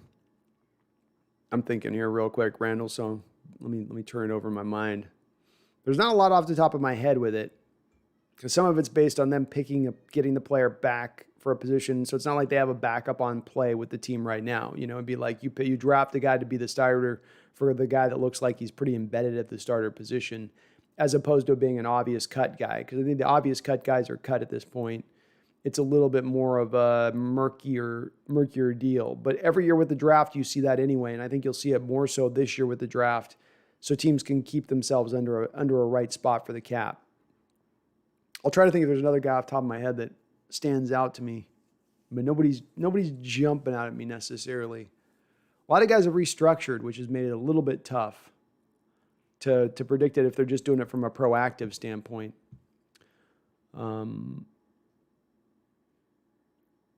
Randall says, ever see NFL trade make picks top 5 protected like in the NBA? I don't think I've ever seen that, no. They don't do that. They'll make it based upon, they can put in like performance-based, games-based. They can put in things like that, but I don't think I've ever seen them put it into where it can be limited if it's a high pick. I always hated that. It's like, have the stones. If you're going to trade your first-round pick, trade your first-round pick. Don't like, well, we'll trade it, but only if it's not a super-duper high one. Well, what's the value to me then? Get out of here, especially in the NBA. Jeffrey Nicholson, we got Dunlap for a full season. With Jamal, we should be in better shape as far as the defense goes. Solid point, Jeffrey. I mean, because Dunlap and Jamal were sort of the 1-2 punch that came back onto that defense at that point in time midseason that allowed them to take that step forward. And I do expect Adams to play better next year. I do. I've spoken to the thought that I think that there's some people that are getting caught up a little bit too much on his last season struggle in coverage and how Seattle used him. And not looking at how he's been, kind of his best historically speaking. And I think he's going to tap back into the player he's been more, what he's been historically than what he was last year, especially in coverage. I think he was good in run stuffing for us last year, and I think he was good as a pass rusher. I just think he struggled a little bit in coverage, but that was also because we're putting him on receivers at times rather than running backs and tight ends. But those 2 guys alone will help. You're bringing in a guy like Kerry Hyder, who's been a solid player in this league. He's not spectacular, just a solid guy. Mayo comes back into the fold.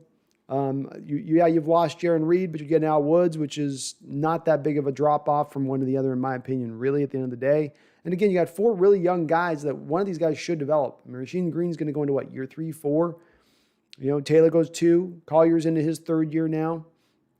Guys are going to have a chance. One of these guys, just from a sheer numbers game, one of these guys should be able to hit at this point, from a sheer numbers game. UE2K, Saints might be looking to offload Michael Smith. Michael Smith. Which one's Michael Smith, 2K? Obi-Wan, any decent replacements available for KJ if he doesn't resign? You might be looking at a guy like Malcolm Smith-ish, Obi-Wan. I don't know how that makes you feel. The thing to consider with this is you kind of need two different players. You need a Sam linebacker.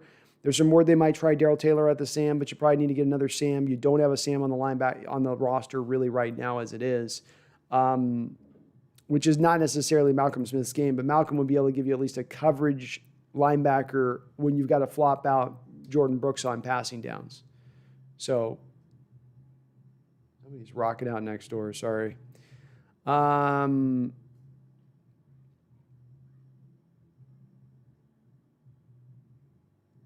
Randall says we need to figure out how to run the ball effectively. We never committed to the run game in 2020. I just think that was a little bit too random of them not really buying into one philosophy, not truly letting Russ cook, or not truly trying to be a balanced running game. They sort of caught in between trying two things at once, and then it served to not do either of them. That's where you got to avoid is just what do you want to be? You want to be a run-first team that's going to try to hit shots deep. You're going to try to let the guy be pass first and then mix in the run. But have a philosophy and stick to who you are. Don't keep, like a pendulum moving all over the place. Michael Parker says, do we platoon our running backs with 17 games? It seems hard to have a healthy running backs in the playoffs. I think you got to do that anyway, Michael. And they did do this last year with Chris Carson once he'd come back from that last injury. You saw him not really ever try to, leading up into that playoff game, overuse him too much or take too much out of the tank, which they had the prior year. They had him up, I think, over 300 touches, like 3/4 of the way through the year in the prior season, and that's just way too much. You do have to regulate this, and you've got two good backs at least, in Carson and Penny, who should be able to do enough damage between the two of them. Intermix their carries, especially when you look at a guy like Rashad Penny that you just haven't found a way to get him enough touches. It's been too hit or miss with that. Michael Parker, do we platoon our running backs with 17 games? Seems harmless to have healthy running backs in the playoff. Oh, sorry, I just read that. My bad. UE2K, don't have protected picks in the NFL. Do you have performance-based? Yep. Pedro Diaz, how you doing, Pedro? Good to see you. Hey, man, I'm a Seahawks fan from Brazil. Well, welcome on in, Pedro. We've got a few folks from Brazil. It's good to have the Hawks Nest worldwide, Pedro. So thank you so much for watching. Michael Thomas, UE2K says, the tough thing with Michael Thomas is, let's bounce over here real quick to my window capture so I can show you guys what I'm looking at on this. The tough part with Michael Thomas is that he carries quite a bit of, where are my Saints? Where are the Saints at here? New Orleans, there they are. Even if you take out his bonus money, he still carries quite a bit of base hit. So he's the top dude on their board, as you can see here. He's got a cap hit right now of $24 million. If they move off from him, they take a $22 million dead money hit. So that's going to be tough for the Saints to move off from him from doing that anyway. They're going to save $2 million, I guess, which is whatever. It's $2 million bucks. But you can see on the other side of this here, his base money still sits at $15.35 million. That is that's a high little cost to pay at that point, in my opinion, for Michael. I like him a lot, but you're going to now, you just paid Tyler. You got him now on the books and DK coming down the track. I'd love him as an option to be able to add him back in here and to bring a guy like that in. He'd certainly have a place on my team, but you probably couldn't quite make that fit with all of that money. That's a lot of money to squeeze into the cap. You do have $7 to $10 million now. If you did move the Rust base to bonus, you could probably do it at that point. You could fit it in then. If you did a couple of different things with that, you could. If you could talk Michael into, hey, Michael, we know you want to get out of New Orleans, right? Yeah, I want to get out of New Orleans. Drew isn't here, and they've been pissing me off. Great, fantastic. We'll bring you here. Let us restructure your contract. Because then they get the bonus, and then you just restructure the deal, and you lower it down to something that's a little bit more feasible if he's willing to take a little bit less money, which maybe would. But again, then you got the DK thing. So as I think it through, I just don't know how that would fit with the impending DK Metcalf contract that's coming up in a year from now. Nathaniel Parks says, who would fall to us in the late second round as an outside 4-3 linebacker? Zaven Collins could. Let me look at my list here. Let me look at my list off the top of my head. I think Jarman, the Jarman kid. That's why I don't do this off the top of my head. Jeez. Walter Football needs to update their deal. So the guys I would think would be available, Jenkins, he might be gone too. Of course, Parsons is off the list completely. The kid from Notre Dame's gone at that point. Zavin Collins is probably picked at that point. He had a really good workout the other day, so he's probably gone. Jamin Davis out of Kentucky would be a real nice will potential. He's an interesting guy to watch. I like him quite a bit. Joseph Asai would be another guy who could be interesting. He's got a kind of a fun skill set as well. Could play that will a little bit. Those would be the top guys. Jabril Cox, probably not as much. Though he could be, is a good cover guy. And I mean, he'd be an interesting guy to bring in from a coverage standpoint. He is 6'3", so he is a little bit bigger. He is a little bit bigger of a cat in that respect. And his one skill set being that his true one skill set being his ability to cover guys in space is pretty remarkable. He's fast back there. He can cover really, really well. Probably better even than I think Patrick Queen of last year in certain respects. He's got a little more size and length to him than Queen did, who was a little undersized trying to be a good cover guy. So those would be probably the guys off the top of my head that would be who I'd lean to.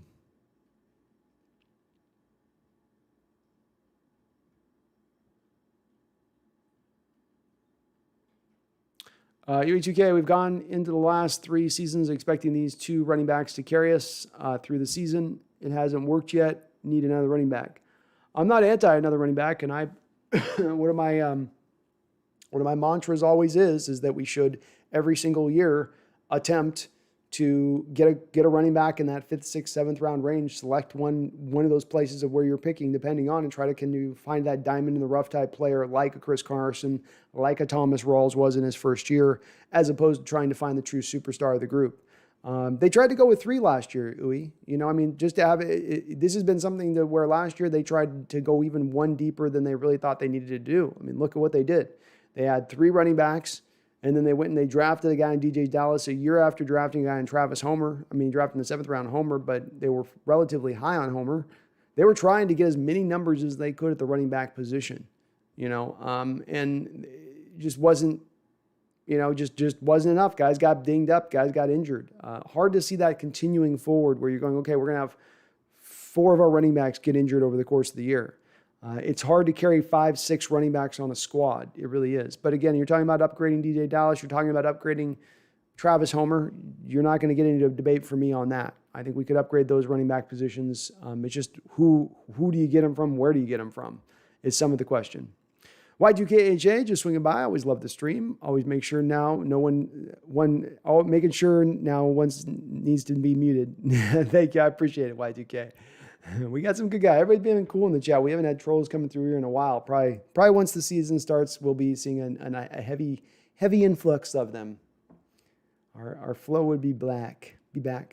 Randall says, if you have time, I'll call in. Okay, let's do it. We'll do it right now here, Randall. So let me get you. I think you're up on Twitter on me. I'll send you a link on Twitter and we'll get you in and we'll get 2K. We'll get a couple folks in here. So if you're interested, hit me up on Twitter if you want to do the call in here, and then we'll do a nice little close on that. I would love to get Sherman at the right price as Y2KH, but maybe no longer shut down, but it'll still be solid, and then get some clutch INTs. I think he would do both of those 2 things. Y2K, he's not going to be at his level of where he was, you know, before. Like he's rated up at near the 90 level by Pro Football Focus before, 88 level before. He's probably more in the 70s, but even in the 70s, that's far better than what we've got from the corner position recently. So it still is an upgrade, and then you add the element, you know, he's going to take the ball away a couple times a season as well. And that's at the right price. $5 million-ish or so to me is about right where you want to be at. But I wouldn't mind seeing it. Yui says, I definitely trade for Michael Thomas based on him agreeing to an extension. That would give us the best wide receiver group in the NFL. I would be open to it. Yui, just the only issue with it then at that point is it's going to be hard with DK. I mean, I was already having a hard time with DK when you're talking about spending $80 million between DK, Tyler, and Russell. Now we're talking about spending We're going to be up at about 14 for Tyler, 24 for DK. And then even if you get him to renegotiate on a lower level, you're at like 12 million per for Michael at that point. Oof. That's a lot of money between 3 receivers, man. And there's nobody in the league spending that much money on 3 receivers. So it would be, I don't know if they could pull it off, but I'm open to it, man. I'm open to it. Obi-Wan, I think we got to draft tackles. Super Bowl teams usually have really good offensive line depth. Eagles won the Super Bowl even with Jason Peters injured. I'm not against it, Obi-Wan. My biggest thing this offseason, above all else, any other improvements to be made out of the squad is let's address the offensive line and let's address it almost wholesale. No sacred cows outside of maybe Damian Lewis at the right guard position. Get a left tackle in the future if you can get left tackle. It's about value. And if they in that first pick in the second round just go for the best, highest valuable, the highest rated offensive lineman they have on the board that they pick outside of right guard, if they grab that in this draft, I will be perfectly fine with that. Tommy Eden says maybe the scheme will keep running backs healthy. There's a thought process to that. You ran so much inside zone, and I've maintained for a while the inside zone gets those guys clubbed blindside a lot. You're running through the hole, right? And it's a tight inside hole, and you're trying to get skinny coming through the hole. And you never know when you're getting ear-holed from side to side by one of the defensive tackles out of your frame of vision. Whereas you get to the outside, you can kind of see who's coming and where they're coming from a little bit easier. There's a thought process with that. Nathaniel Parks, DJ Dallas, I don't think is bad, but won't succeed in our power run scheme. I just don't think he's got enough. He doesn't have enough sand in the pants, doesn't have enough ability to shake off tacklers, isn't able to fall forward or drag guys. You get a hand on him, you're going to bring him to the ground. That's going to be tough for a running back at the NFL level. You got to be able to get out of arm tackles. You got to be able to fight, or you got to be really sudden and really quick. And he is neither of those. UE2K can't keep expecting different results from the same actions. 5th round running backs not getting it done. Well, because you've had 2 recent, but that doesn't work, 2K, because you go, okay, well, our recent 2 selections didn't work with this, so then we're going to ignore our other selections of a Thomas Rawls, of a Chris Carson, who were picked in the same reference, but a couple years prior. To me, that's not a smart way of necessarily looking at it. The key with this is this part of it, 2K, because you're picking these running backs in the 5th round onwards. You're not taking guys that have a certain hit ratio to them. It's not going to have a high hit ratio to them. But the thought process is 40%, 30% of these are going to hit like in a way of like Carson hitting, let's say, or Rawls did in the first season he was here before he went off the tracks. Okay? If it's going to be that 30 to 40% range, that's why I say you take the swing every year, because you're going to miss. You're going to have guys like a DJ Dallas last year or like a Homer. Those are going to be, and then you know what? It's going to happen more often than not. But because they're late round picks, because these aren't high selections that you're making, you can afford to release them at any time at that point. It's no big deal. And as you spoke about earlier, 2K, it's not like they haven't punted a lot of different draft picks over the years with stupid or other decision-making when it comes to who they've picked at different spots. So you're going to have more hits. You're going to have more misses doing it this way. But the theory goes in this, you have more swings at those running backs on that back half. You're going to find that Phillip Lindsay within it there. You're going to find that Matt Breida within there as well. I'm open to Paul Richardson. He's been working out big time, Nathaniel. So if Paul's there, let's do it. Let's do it with Paul. You know he's got familiarity and understanding. I think he just needed to last year. The reports are just kind of needed to get a little more into shape. Fish Angel says, I like DJ Dallas as a pass catcher. Running back, we need Russ to have a safety valve. When DJ Dallas started that week, Russ was using him a lot in the pass game. Well, he is a wide receiver He is a wide receiver convert. That was what he did in college for the first couple of years before he went to running back. So he does have really good, nice catching. You can, I agree, you can add that element to it. As a 3rd down back, I'm okay with him on that, Fish Angel. I'm more looking at it through the lens of guys that'll be carrying the rock and getting, legitimate carries. But I don't hate him. If we can upgrade it, I'm okay with upgrading it. Okay, let me bring up the Discord channel.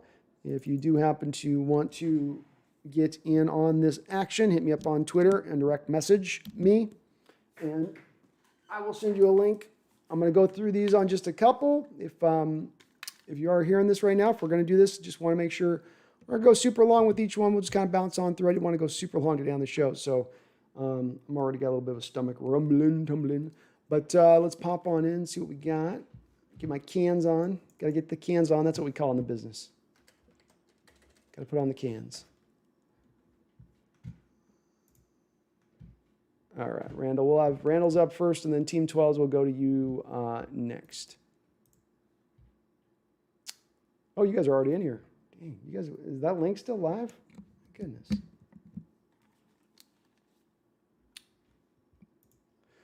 Microphone check. Can you hear me, Randall?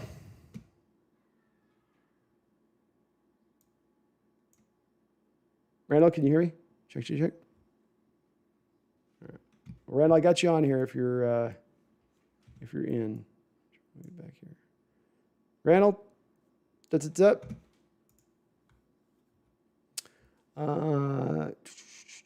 Nathaniel Park says, I just hoping we don't pick a fourth round wide receiver like Amara Darboh. Yeah, you don't want to see Darboh. That is for certain at this point. That would not be a good thing. We've been bad in the fourth round, historically speaking. We picked about 3 or 4 fourth round receivers that we ended up cutting eventually. Randall, can you hear me? Mic check, mic check. Randall, can you hear me? Check, check, check, check, check. Is it not working?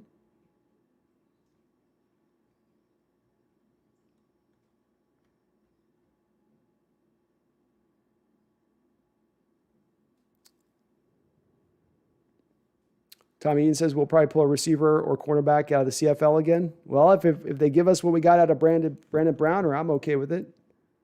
I'm okay with it at that point.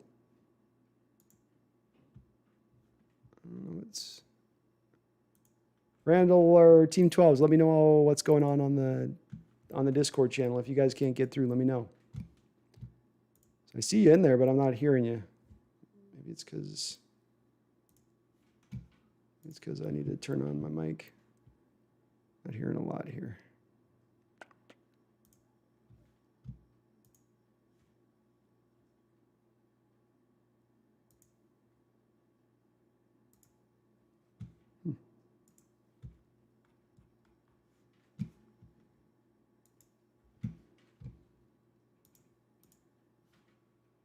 Man, it's warm here today. Randall, hear me? Make sure. Let me just check on the chat here too. We got 3 years. Let me know in the chat, Randall, if you're having any issues with getting connected through. Jeffrey Nicholson says, run some exotic defensive schemes with the personnel the Hawks got. They could potentially run some cool things. They got some items. They definitely got some items there. Brian Myers, thoughts on cornerback Melifonwu? I like Melifonwu. I like Melifonwu quite a bit. Trying to see if I can get this to work. Microphone check. Grabbing issues on that. Melifonwu was good though. He fits within Seattle's, what they look for corner-wise. He's legitimately 6'2". He's played in the zone cover corner system that we run a lot of the same type of stuff. He's a guy that, maybe you even look at could potentially do some safety stuff at times. They've got a little bit of that to his game. I don't know if he played it a bunch, but there was a time where he made the interception. His one interception last year came to where he was sort of playing almost a post-snap single high look to him, and then he just broke on the ball and jumped the route, which was kind of eye-popping to watch for a guy who was playing some really good corner for them as well in addition to it. I like his top end. I like his top end, what he adds. And in the second round, it might be just a hair high for me, Brian, but he's had really good workouts this offseason. He's not his brother, Obi Melifonwu, where there was questions about his love of the game and, if he truly was all in on wanting to be a football player, where this guy is all ball all the time. And so that part interests me in that respect.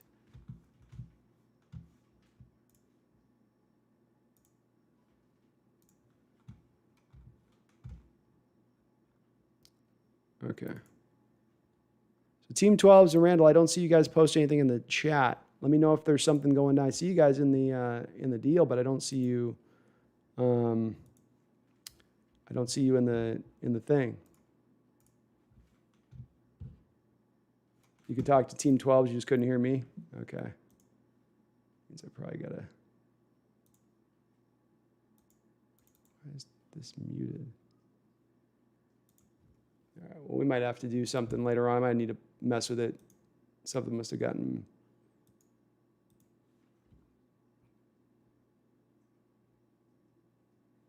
Something must got weirded out on it or something.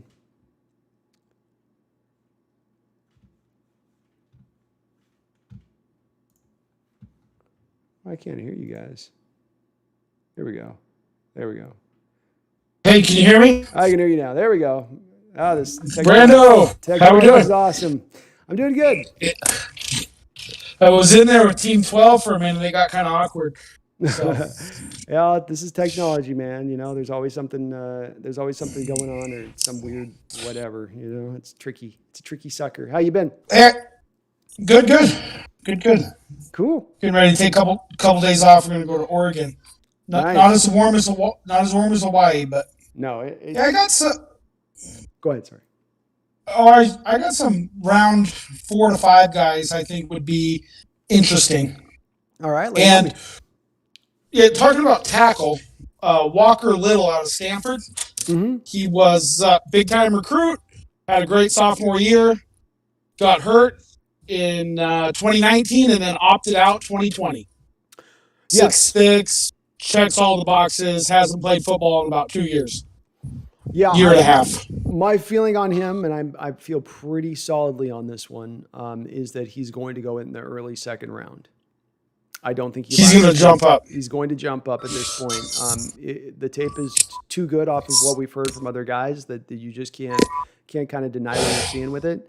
And that just leads you back to, you got the year off, but then how much is that going to ding? He's not Paulson. Let's take another guy that opted out last year out of Stanford at a different position. Paulson Acebo.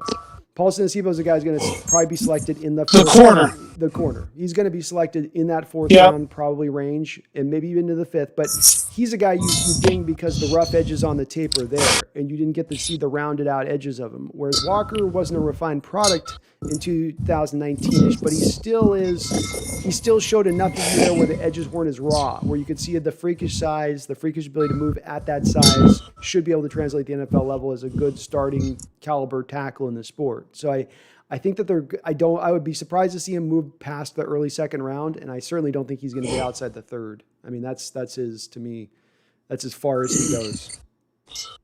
What do you think about Terrence Marshall out of LSU? 6'3", played behind 5 NFL guys, and then when it was his turn, he didn't have the quarterback in a weird year. Big time recruit, fast, just didn't see a ton of field. Probably one of the fastest guys in the draft when the ball's in the air. So he's one of those if he's even leaving guys where it's just like he definitely gets in next gear when he needs to go get the ball. He's very competitive to the ball at the point of attack. We love to see guys. He's a little bit like Rashad Bateman to me at times, where there's not as much flash as I want to see in their game, but they're just solid all around as guys. He's right with Bateman as far as them being good guys with the releases off the line. Those two guys, De'Ame Brown, those guys are obviously the top end guys are great with releases too. More so Devontae Smith and Waddle. Waddle just got to operate out of the slot, so he didn't have to. The release was less important. But their ability to get up to speed and get going fast into the routes and they're very quick to getting down the field, and that stuff looks really good. Good enough hands and everything else. There's just nothing about where his contested catch ability combined with with that. You can usually do that with certain prospects, but with both Bateman and Terrence Marshall, I can't do that as much. And I got to give him credit. You're right. He played with a little bit worse quarterback, much worse quarterback play than where they were at with Burrow. And there's something to be said for that. But he was also allowed to be the guy to be really featured because there was no Jamar Chase either that last year, which let him have a lot of opportunities there. I still think he's going to be one of the upper level wide receivers. He'd be a solid guy if we selected him. It's just maybe one of these where I'm maybe just bored by. I'm just bored by safe. I'm bored by, you know what I mean? Like I'm like, yeah, he does everything good and he's solid on it and he's a second round guy, but like I don't have the wow traits of like something that really jumps out at him that I feel is going to make a difference making. Maybe that's my own failing with it. I shouldn't have that much. You think he's like a Paul Richardson? No, he's not that skinny. No, he's not that skinny. He's not nowhere near, because Paul was really slight. I mean, like 170 slight. Yeah. No, he's trying to think of a good comparison. He'd be one of those guys that you'd make a comparison of a guy in the league, and you'd go like, oh, okay. I mean, like, yeah, that guy. I'll take him. Sign me up. Yeah, I mean, that guy's like, solid. So I guess if I was to say, probably that's fine. He's like a lesser probably Corey Davis. You know, like Corey Davis is Yeah.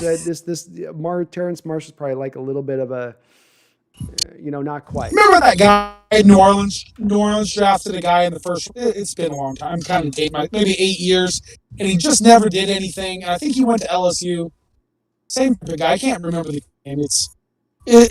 That's how I process things in my head. Is like I like comps. I always go for the draft nights with the comps. Yeah, it's been a while. And it was in the first round, though. That they picked him. 10 years or something. It's fine. I'll move on. What about the kid out of another Stanford guy? I'm going to say his name wrong probably. Simi Fehoko. Haven't gotten a chance to see his tape yet because the draft boards had probably raw that 6th, 7th round range, and that's where. Yeah. Because what I'll do I am going to get to these later round guys, but for me, what I'll try to do more often than not is just let me laser in on the guys where I think realistically we're really going to grab them, and then if we get an undrafted guy, then do the breakdown on the undrafted guy. But I don't want to lie. I haven't even really looked at him at all very closely. I've looked at Walker and I've looked at problem. But yeah, he's been the one that hasn't.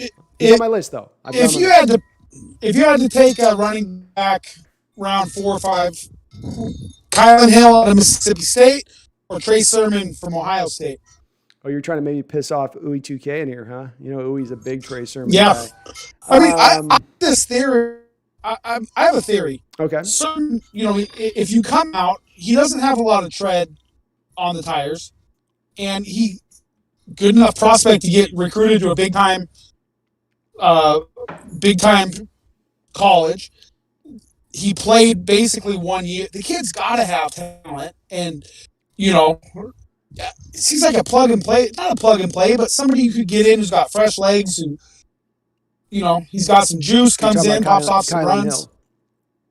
No, even Sermon, like both. Both of them are going to be. Yeah, either one. Yeah, both of them are going to be functional running backs in this league. Are they going to be Duke Johnson versus being Cam Akers?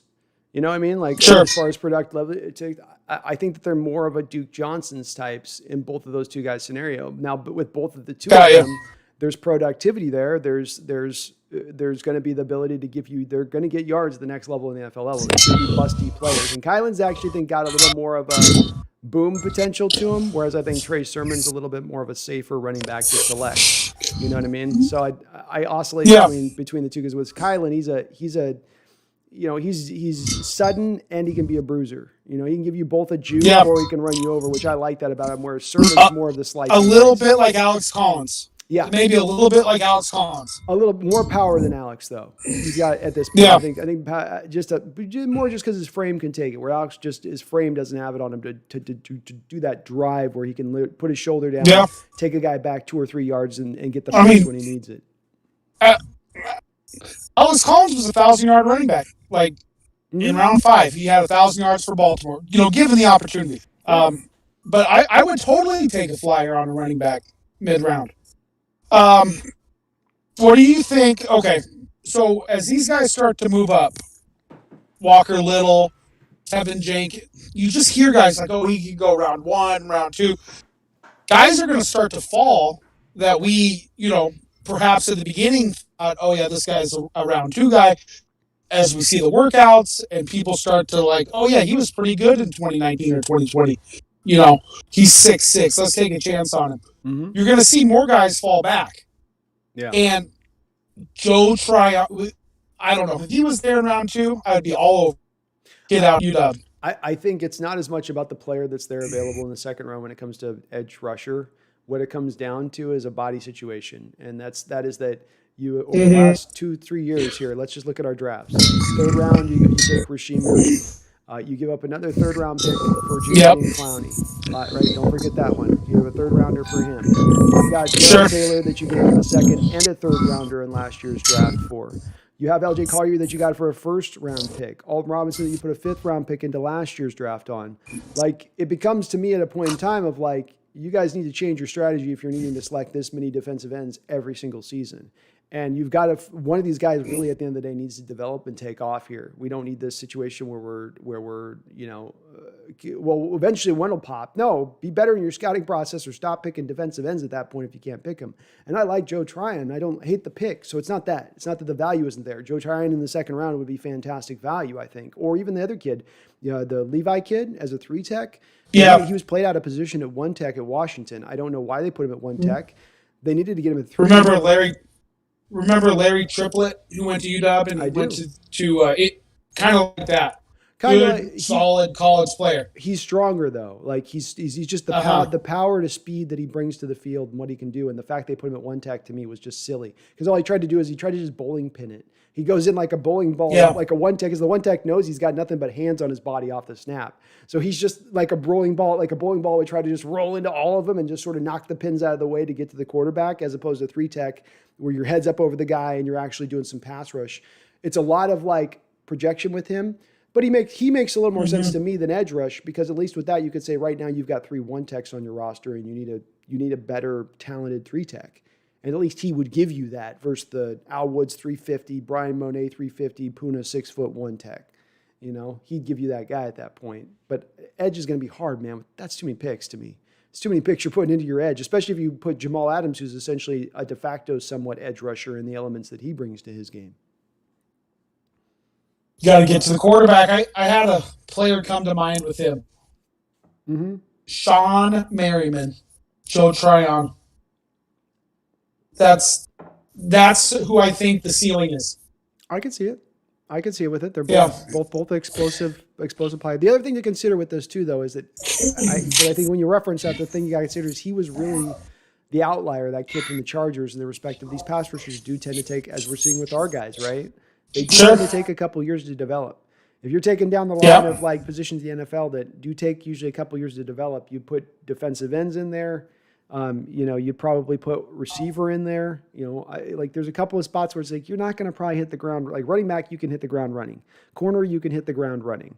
I think linebacker, you can kind of hit the ground running. But there's certain ones where I think it does take a little bit of time to develop. Yeah, maybe the more nuanced. I mean, you don't see guys come out and hit double-digit sacks per se. I mean, even the Chase kid out of Washington had 7.5, and he's supposed to be the next Bruce Smith. But totally. I don't know. I mean, if he's there, and he's putting up freak numbers, and I know he's not Mike Mamula. I don't know. I wouldn't hate it. The only thing to consider with it as well as this: Kerry Hyder, L.J. Collier. I mean, unless you're moving L.J. Collier to just 3 technique forever, and we can talk about that, but you're sitting like 6-7 deep right now. With your defensive ends, and you're only going to carry what we have in defensive ends right now is the only amount we're going to carry. So if you're going to clip, you got to clip the wings. Yeah, it's Rasheem Green for me. That makes sense. I don't know. You save $1 million, and he's never lived up to the third round potential of what he was supposed to be. So it makes a lot of sense. Right.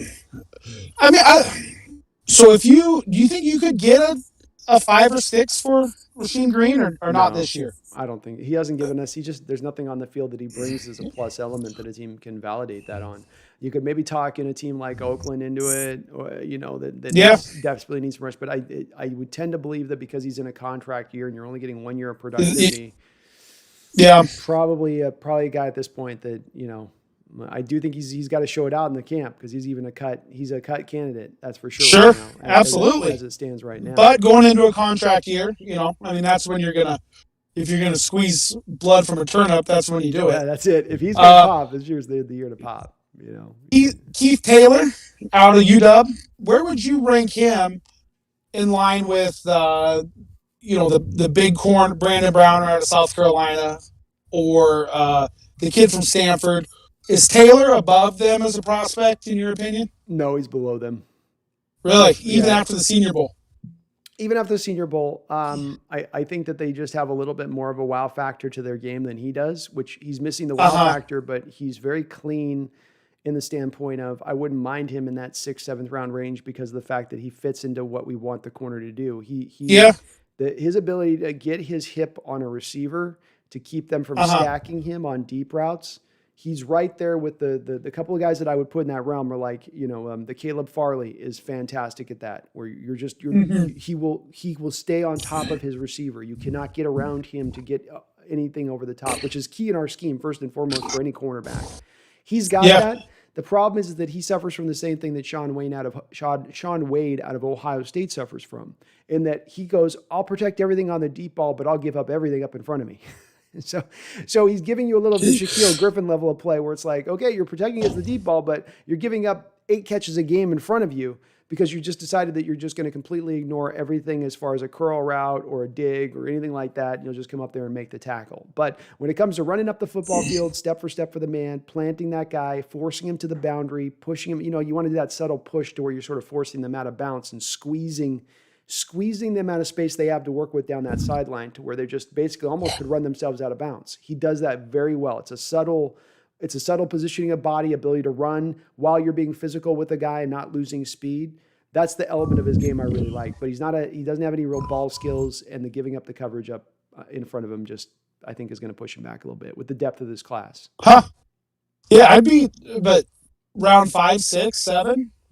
Yeah, no, 5, 6. I'd be on board for that. I'd probably be 6 to 7 with him because I think that there's better guys in the 5th that we're talking about. I think Paul Sensibo maybe gets picked up in the 4th, a little higher maybe, but Israel Mukamua should last till the 5th because people are still scared to death of 6'3", 6'4" quarterbacks. And the thing that he does that's different to this guy is that remember how Brandon Browner could use his arm length to make up space, make up ground? He literally, it's almost like he's standing in the same place, but Go-Go Gadget arms it and then gets the Go-Go Gadget arm out that then knocks the ball away. That's what this guy does. Yeah. He's behind a step or two, but then that Go-Go Gadget arm comes up to make a play on the ball. And that's the part that really jumps out to me where I think he can be Brandon Browner-like. Browner was almost an anomaly. Like you'd see him out there at first and it's like, it just doesn't look right. But, no, it did. It shouldn't have worked for all intents and but it was. That was Carroll being in his innovative days. That was innovation happening because it was something that shouldn't work, but because of the way they built their scheme, it worked within the way the scheme was built because they weren't asking the guy to be sticky in coverage, which was that was sitting at that's why big corners aren't allowed. It's like, well, you got to be sticky in coverage. Can you flip your hips and stay with the man? Well, we're not going to ask him to do that. We're not going to ask him to do that. We're going to give him basically a running start to play against the deep ball and then let him read up in front of him off of that and protect him with zone coverage in the flats, Yeah. I don't know.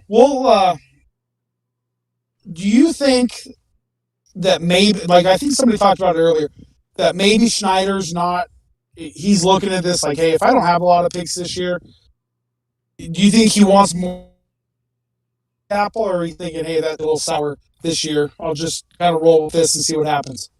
I think they're going for it by all estimations. Maybe he's not as aggressive. I think he's going to be aggressive throughout this season. I think adding in the voidable years like they have and completely adding that to their product, they never used to do that ever. And to do it this year, knowing the space he still has available to him. I mean, even with the voidable years they put in, and they've done a lot of it, right? So you would think almost like how much we've talked about it. Oh, they've put like $40 million into next year's deal. But really the totality of the voidable years adds up to like $10 million at most. Not even that. You're like, that's in the total of all the contracts, for the 2 to 3 years out. If we're talking about just next year, you really only have about $4 million-ish in voidable money, really, at the end of the day. So you could add on to that. There's space to add here. It goes beyond taking Russell's base and turning it into bonus money, which is what I would look for them to do. There's other places to do it if you want to do it. You want to take Bobby's deal and move it around, you can move it around. And I'd like to see them do that because then they could really go for it in the way I'd like to see them go for it, which is, look, Tampa Bay's not losing anybody this offseason. Right. They're only adding. Green Bay is really not losing anybody. They're really only going to be adding. There's not any major losses that they're going to sustain this offseason. So, to think that you've been plateaued out and then you're going to do just enough, right? Well, we did just enough. Well, no, put another 10% on. It's that 10% rule. We'll throw another 10% on top of it. It's put. You think it's enough? Don't add more, because that's the thing they did the last few off seasons, right? Especially with the pass rush or whatever. Just we've got enough tight end. That's enough. No, it's not enough. Right. Good enough. Fill this thing out. I mean, I don't know. Maybe something. Whether it's the Russ deal, whether it's the way they lost, whether maybe they Seahawks fans like pissed off after that loss. Like, maybe it's like maybe he's really going to go for it. And reasons, Russ deal, you know, the honeymoon's over with Seahawks fans. Um, I do. They're competing with everybody in the offseason. In my estimation, they've done as good a job as anyone.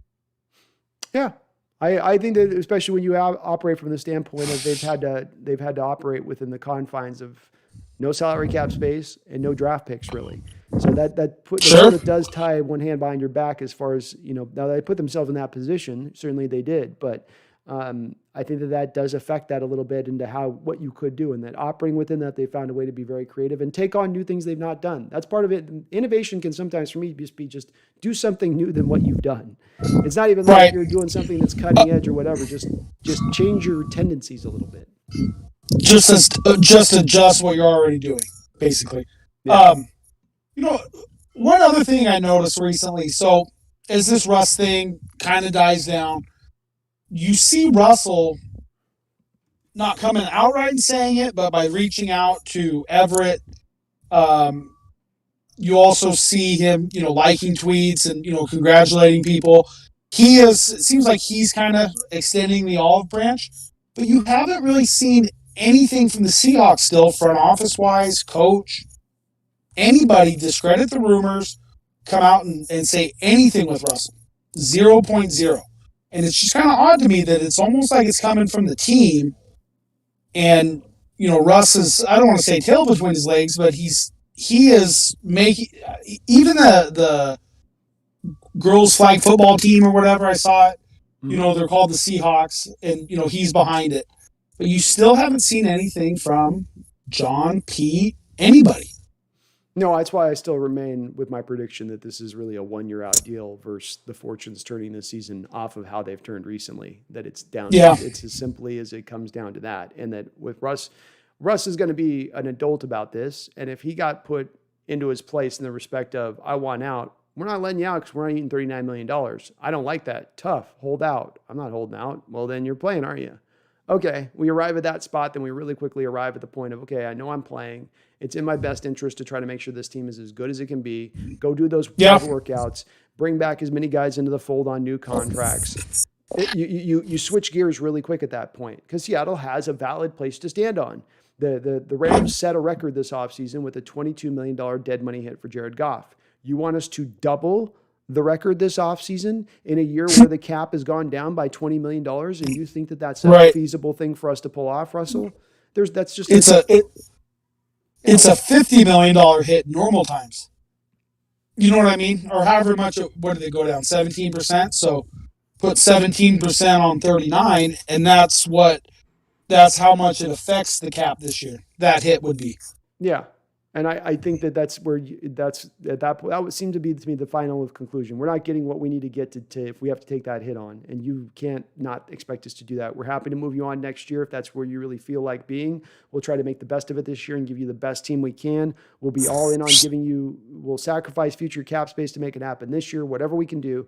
But that's where this lies, Russell. And I think that point, Russell's got nowhere to go at that point. He's not going to hold off. He's got no leverage. He signed the contract.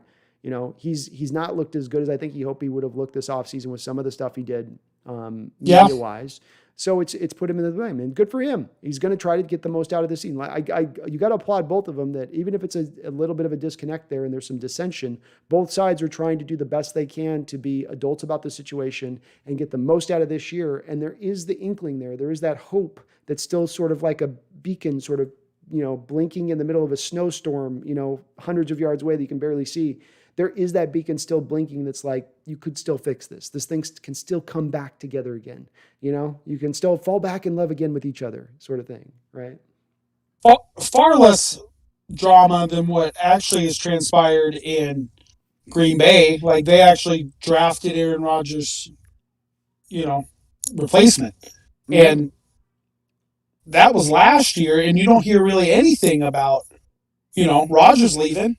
I don't, maybe a little bit. Maybe, like you say, maybe he'll go to Jeopardy. Yeah, I mean, he had the press conference. He had the press conference after the season where he said, "I don't know if we'll be here next year." And I'm saying rumor wise, like in the media, like everything's Russ, and Green Bay has That's made because it through. Green What? Bay's I not guess willing it's to only trade been him. 1 year. I guess it's only been 1 year, but we assume he's going to go and play 2 more. But This year. Green Bay's not been willing to trade him. Green Bay's not listening to offers for Aaron Rodgers. Green Bay's not answering that phone call. So it's like, from Green Bay's standpoint, like, there's no rumors there because there's no potential of a deal ever happening. In Seattle, there's a really Right. low potential of it happening, but the rumors are there because, for both parties' standpoint, there's a minor bit of interest from both parties, being Russell and John, to say, or Kara and John, to say, maybe we want to look a different direction. And Russell to say, maybe I want to look a little different direction. And that opens the door to all these teams, including the Philadelphia Eagles, now jumping into the fray and trying to. Is that the new rumor? That's the latest rumor, yeah, that they're going to make a run at him. I thought they were a player the whole time, and they had a high pick, and they have. I would rather have Hurts than Sam Darnold. I'll tell you that. But they're really upside down. Aren't they already taking a hit? Like, you'd have to have Russell help in that move. In that. Yeah, I don't know how they would pull it off. They'd have to give us players in addition to it to lower out their caps. They would be moving players Right. in the deal because they would have to, even on Russ has got a low base salary, which helps. It's like $22 million. So they got to fit that in. They would have to find that. They could probably make that work one way or another. To me, it was a lot more attractive when they were sitting at 6 versus sitting at 12. Sitting at 6, Sure, you got absolutely. Trey Lance or even maybe Justin Fields, but sitting at 12, both those guys are off the board. And so I think that's going to make Yeah. it hard to make that happen unless they think we're really that much on Kellen Mond, which I hope to God they're not that much on Kellen Mond, that they think that they're going to go from Russell Wilson to Kellen Mond and be able to be competing for Super Bowls anytime soon, because you're not. It was sure strange to me how Miami they have somebody very specific they want to draft at 6. For them to make that deal from 3, go to 12, and then immediately move to 6.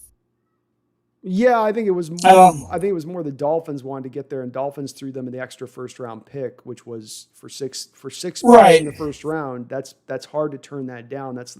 So what I think with that is that's less of them looking at that going, we tactically want to make sure that we land at 12 versus being off of 6. Now, you're talking about the Dolphins wanting to get 6. Yeah, that could, but I think that's a little crazy by the Dolphins anyway, because I think they're thinking they're getting one of Jamar Chase or Pitts.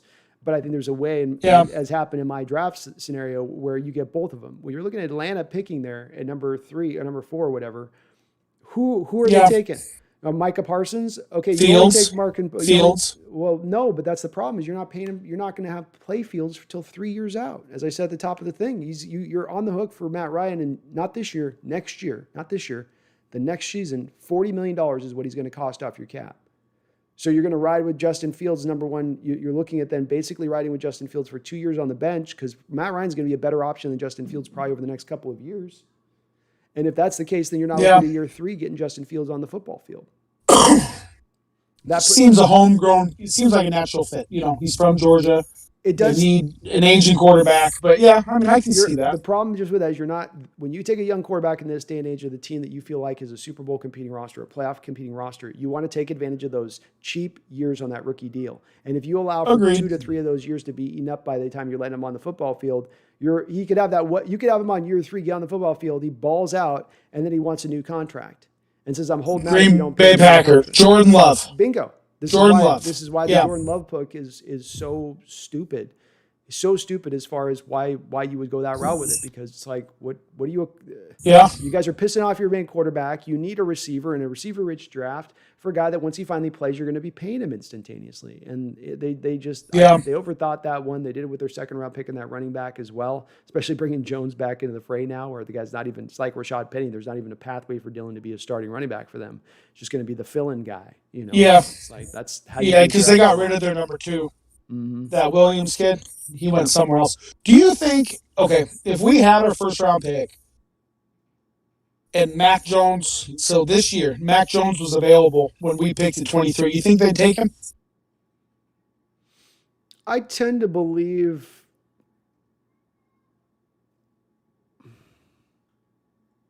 Because there's a chance. I would tend to think not, because of the lack of mobility, and that I think Carroll, having Russell Wilson for 10 years now, really understands the benefit of a mobility.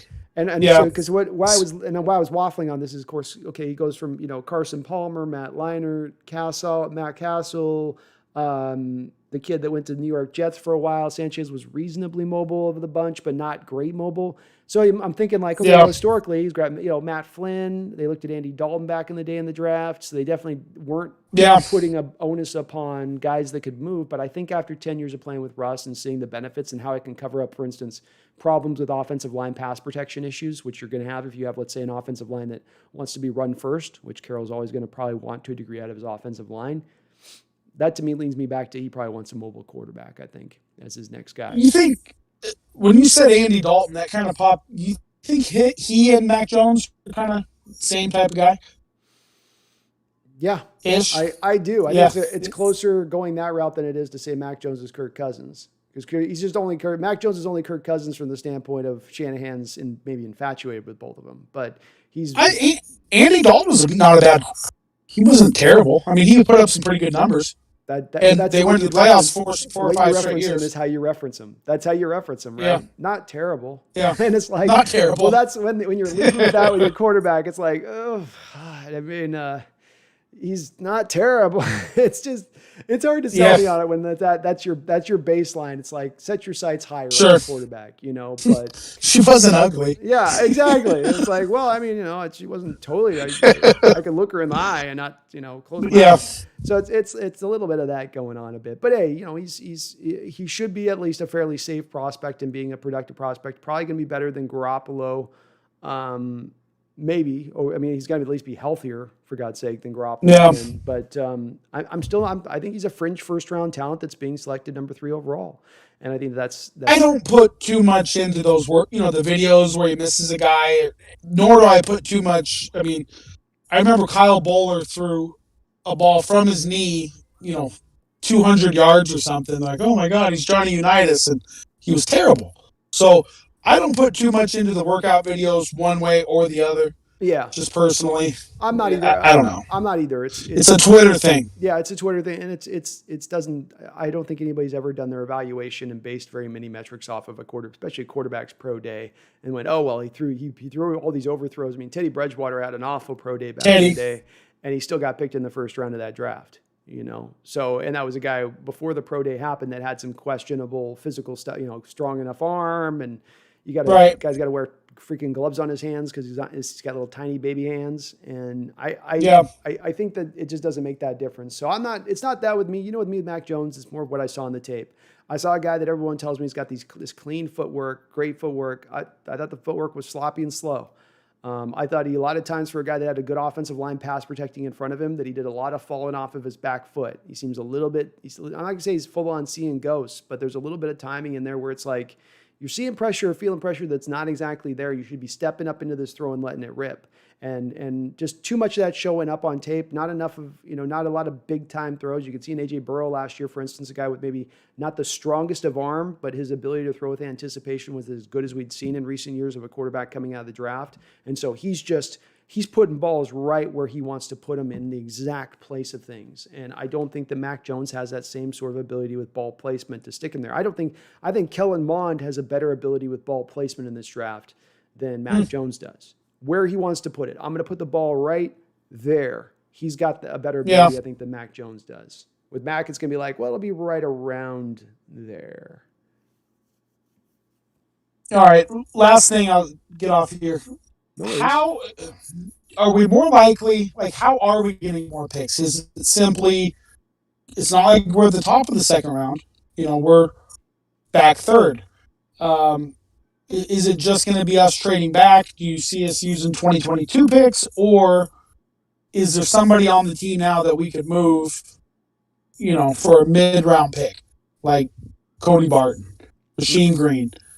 I don't think there's anybody you're looking at really being able to move outside of a Quandre Diggs potentially, because you think you're going to slot in Marquise Blair and you want to have a pathway for Marquise and you can clear $5.5 million off your cap. He's really you're about down to really only him as the option of a guy that you could move Rashad Bobby's not getting moved. Penny's not worth. Penny maybe is a guy that you could talk somebody into, because people could go, okay, he's 2 years removed from the ACL at this point. They've never used him correctly in Seattle. They've got those same metrics that I've referenced, statistics over and over again about his ability to be effective on outside runs. They say, we'll bring him here and we'll just put him on outside runs all the time and see how he does. And you could maybe get something, but that's a 6th or 7th rounder. Obviously not a lot for him at that point. But I'd rather have Rashad Penny. I think Seattle will too. That's why. Yeah. That's why I come down. Quandre Diggs is really like the only guy potentially you could see, but nothing else beyond that. Is there really any value to moving anybody? In my opinion, I just don't think. Right. It's just you just don't have the roster of guys to really do it. And like you said, I'd take the flyer on the potential of Penny over a 6th or 7th rounder at this point, because I just think he's a better option than anything else you're going to get on the street or what you have on the team already. Do you think? Last question. Do you think Carroll, like, he's gone 0 dark 30? Mm-hmm. Has he really gone 0 dark 30, or like, if we were to look back, and I don't know how to look at it, but was he doing more interviews? Last year was COVID, so that might be a little weird, but in the past, 2019, this part of the offseason, was he doing interviews, or is this kind of par for the course and we're just kind of waiting for him to say something? I've always been under the impression he's always done interviews in the past, because the combine's always been there to happen, and they've always done the interviews at the combine, both of them, Schneider and Carroll. Yeah. And then there's no combine. Yeah, he has done other recent years, done interviews at other times. He always went on. There's a guy named Pat Kerwin who's on Moving the Chains on the NFL Network. Yeah. They work together for the Jets, and it's my favorite football radio show, by the way. But he would go on there like every Tuesday or Wednesday, and he hasn't been on there either. So no, I this chapped is high this offseason. I guarantee you, both Schneider and Carroll have, whether it's right or wrong, whether they should be chapped or not. I'm not speaking to that. Just that I would guarantee you that both of them have had their butts burned a little bit by the way that the offseason went, to a degree, with some of the way that this played out, and it's put them in positions they've never been put in before when they've been in Seattle. Yeah. Here, and that's probably something that they're just waiting to calm down a little bit and relax before they don't say anything, they don't perpetuate anything. We could have Penny Sewell fall to us in the 2nd round and have the greatest draft of all time. The first question he's getting from Seattle media better be, so what's going on with Russ? Like post-draft or whatever. Well, that's the question everybody wants to ask. If they're worth what's going on? If they're worth anything as a journalist. Absolutely. Joe Fan better do that. If you don't have that question asked, if that's not chambered, and if you don't have a follow-up because he's going to dance off the answer the first time, have your follow-up ready to pin him back down as a journalist, which is what you should do in that, which they don't often do. They'll even when they ask the hard question, they'll do the hard question to Carroll, but then he gives him the little old grandpa scowl and egregious eyebrow raise, and they're like, "Oh, well, I mean, it's okay. You don't have to answer it." It's like, no, answer the question. Answer it. Yeah, I always like post-draft because I like to listen to John Schneider talk. I think he's a little more animated than Pete at this point. Well, you get them side by side. The two of them will. They're pretty good. They're good, and they'll give you the information. Both of them will be hiding their own, but they all hide different stuff. So you can take a little bit, like one will give a little bit of information that you go, oh, that's a nugget there that Carroll might not let go, or Carroll gives a nugget that you go, oh, Schneider wouldn't have given that, and then you kind of put it all together, and get a real good ascertain of where they're at on it. Yeah, they're a pretty good little duo. I agree. When they talk.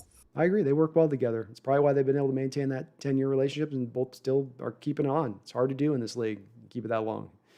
As we see with the quarterbacks and coaches, stuff just tends to get egoed out and fall apart. Stale, right? At one point or another, kind of is what it is. I'm going to jump off here and let somebody else go. I appreciate the time and giving you an ear beating, so appreciate you. Thank you, Randall. I always appreciate all your ideas and stuff, too, as far as helping the channel, of course, donations. But thanks for always the thoughts. Absolutely. On ways this stuff can grow. So, I appreciate you, man. All right, buddy. All right, you have a good one, bro. You too. All right, so Team 12s, I'm going to try to get you in here. Team 12s, you're showing up as muted. Do you have your mic in? Yeah, I'm good. I just had my mic muted. Boom, there we go. We got you. How you doing, my guy? I'm doing good. How are you? I'm doing good. So we're going to kind of just wrap up here on you with this. I'm gonna call it this because I can get some food. I'm getting hungry. Again, Yeah, happy Easter. happy Easter to you too, man. Hope everything's Yeah, all good eat with some you. ham.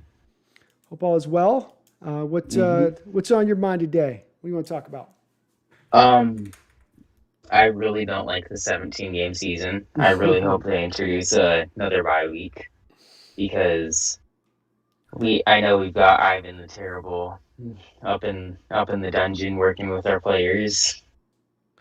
Indeed. I'm not as huge a fan of it as either. I've got a little bit of different reasoning. I like the records and stuff having some hallowed nature to it, as opposed to you start expanding, just destroys all the old records beforehand. So it's like we got to take the baseline back to zero a little bit. But yeah, I'm not a big fan of it either, man. I don't love it as much either. And you're right, we should probably be a lot worried because I think we were the fifth most injured team last season, fifth or seventh, somewhere between 5 and 7 last year. And of course, Not quite the first like the year before, but it was still a bit. Still bad. Still what we call a trend, a pattern, right? Of misbegotten woes. So hopefully they can fix some of that, man. I mean, hopefully they can get around on that. Luckily, they have added a little more depth here throughout this offseason than they've had more recently. Pass rushers, way more depth than we've ever had. I think they'll give some more corners in here. We'll just get that depth out. Linebackers, okay. So they've got some spots that are better than they've been. Running backs, we're sitting 4 deep where we stand, 5 deep where we stand right now. So they've got some room for it, but it's a valid worry, man. It's a valid concern. Yeah, I think about 50% of that, like most injured, like 50% of what put us at the 7th most injured team would probably be Jamal Adams. He's probably about 50% of that. He is. And there's a little bit of this too, I've noticed with Carroll over the years. Carroll's the most conservative coach, I think, in the NFL when it comes to injuries. He will do where you know the old cliche with coaches, you get the hard grizzled coaches that like, if you can walk on one leg, you're gonna peg leg your way out there to the football field and make it happen. You know what I mean? Like, I don't care if blood's coming out your ears, you'll find a way. And then you have the coaches that are like, do you got a boo-boo? Do you got a boo-boo? And Carroll's like the mom on a PB team. Like, he's you more got a bruise? boo-boo. Oh, we're sitting you out for the week. He's more boo-boo than he is, fight through it, figure it out. He'll do that if it's a playoff game, but if it's a regular season game, he always is optimistic and there's always time to turn around. There's always time to So he's always will fall back into that stage of things a little bit. And that does affect, I think, our injury situation a little bit. And the other thing we got to give Ivan a little, because I'm a guy who don't like Ivan. I'd want him out the door. I don't get me wrong there. But he also didn't get them all off season last year. So no off season stuff. He didn't have his dirty little mitts on them as much as he's normally had them in the past. So the damage. So did that make us better? Well, we're fifth last year. We were number 1 the year before. I mean, I'm not saying that's a huge improvement, but that is an improvement. So maybe certainly seemed like there was a lot less of the core muscle injuries this year than we had dealt with in the past. That's for sure. Definitely. That is for sure. But yes, where are you going in the draft, man? Who's your pick? We're picking at 53. So it's probably Creed Humphreys, and if he doesn't fall down to us, then I think we trade down maybe to 83 with the Bears. And whenever I do, so the website I use, literally like all their trades are like super realistic. Maybe they're a little lopsided towards the person that's trading, but literally almost all the time they're perfect. And then I found like a glitch where I'll trade down with the Bears to 83 and they'll move up to 56. And they'll give us like all of their like 6 picks in the draft and like their 4th, 5th, and 6th and 7th from next year. And like every time I do it, I'm like, oh my god, I love this trade. And then every time I do it, I'm like, this isn't realistic at all. But I'm gonna mock draft this way anyways. Hey, it's fun to do. So, and you can definitely, it's a work in progress, that draft simulator. And every year it gets a little bit better, a little more refined. And within a couple of years, we're really going to have something that we could utilize as a real, like, relatively, I think, realistic meter. It's okay right now. It gives you just kind of a snapshot right now. Not how it's going to play out, but just gives you it is taking in a basic algorithm of information and you can move that slider around to kind of adjust it. But if you want to break it, you can break it. I mean, if you Yeah. want to set out to try to do something, it'll definitely. Yeah. Yeah. Like if you select every team in the NFL, you can just trade if you can just trade entire drafts to the Seahawks, so you can get the entire first round. Exactly. So it Hmm. is not perfect in that respect, but just a good Yeah. barometer. Nice little barometer to Yeah. look at with it. So Yeah. But I think we should trade down to like somewhere in the even if Creed Humphreys falls, I think we should potentially trade down to the late '60s, early '70s, draft Quentin Miners. Then then I know you're not really like on board with drafting a wide receiver that really doesn't do much in the fourth or fifth round, but there's some guys there like have you scouted Tamorion Terry yet? I did. I like Tamari and Terry. Somebody was just Yeah. posting in the chat here that he had a really good pro day. Ran I think 2K was saying he ran like a 4.4, 6'4", 210, or Fish Angel. Sorry. Yeah, I like him a lot. He's a guy scouted out. Hmm. He would be fitted out in that territory. I think I just have maybe a little bit of PTSD when it comes to picking a receiver in the fourth round. Reason being is that Yeah. we've got Chris Harper, Kansas State a couple years ago, cut before we even Hmm. get to the first game. Amara Darboh Yeah. a couple years ago, cut before we even get to the first game. Gary Hmm. Jennings last year, 2 years ago, cut before we even get to the first game. So I think that they have a place where they're really solid drafting receivers, being the second round. I think they have a place where they're not solid drafting receivers, fourth round. I don't know why that's Yeah. the case, but I just think that the trends with the way that we draft seem to hold true, right? We suck at the end of the first Hmm. round. We pretty much uniformly always suck at the end of the first round. We seem to suck Yeah. at drafting wide receivers in the fourth round. I'm going to just take it as a rule of thumb at this point and try to go. I'm a different tactic guy. I just don't want to do the same tactic you've done before that's failed out multiple times over and over and over and over and over again with no successes and expect that then to give us and produce a different result. That's where Hmm. it's like you should see, it's almost like I'm sort of saying you should read something into the result you're seeing, as opposed to Yeah. thinking that it's just a random act of chance that you're always missing, as of though you are tapping into that third tier of wide receiver and you're tapping into it too early. The same guy you're getting in that fourth round is the same guy talent wise you can get at in the sixth round. And if that's the Yeah. case, go to another position where the positional value is a little more skewed. You get a bit more bite off your Hmm. meat. Okay. What if instead of a wide receiver, we draft? I've also noticed you've been saying Paulson a Adebo.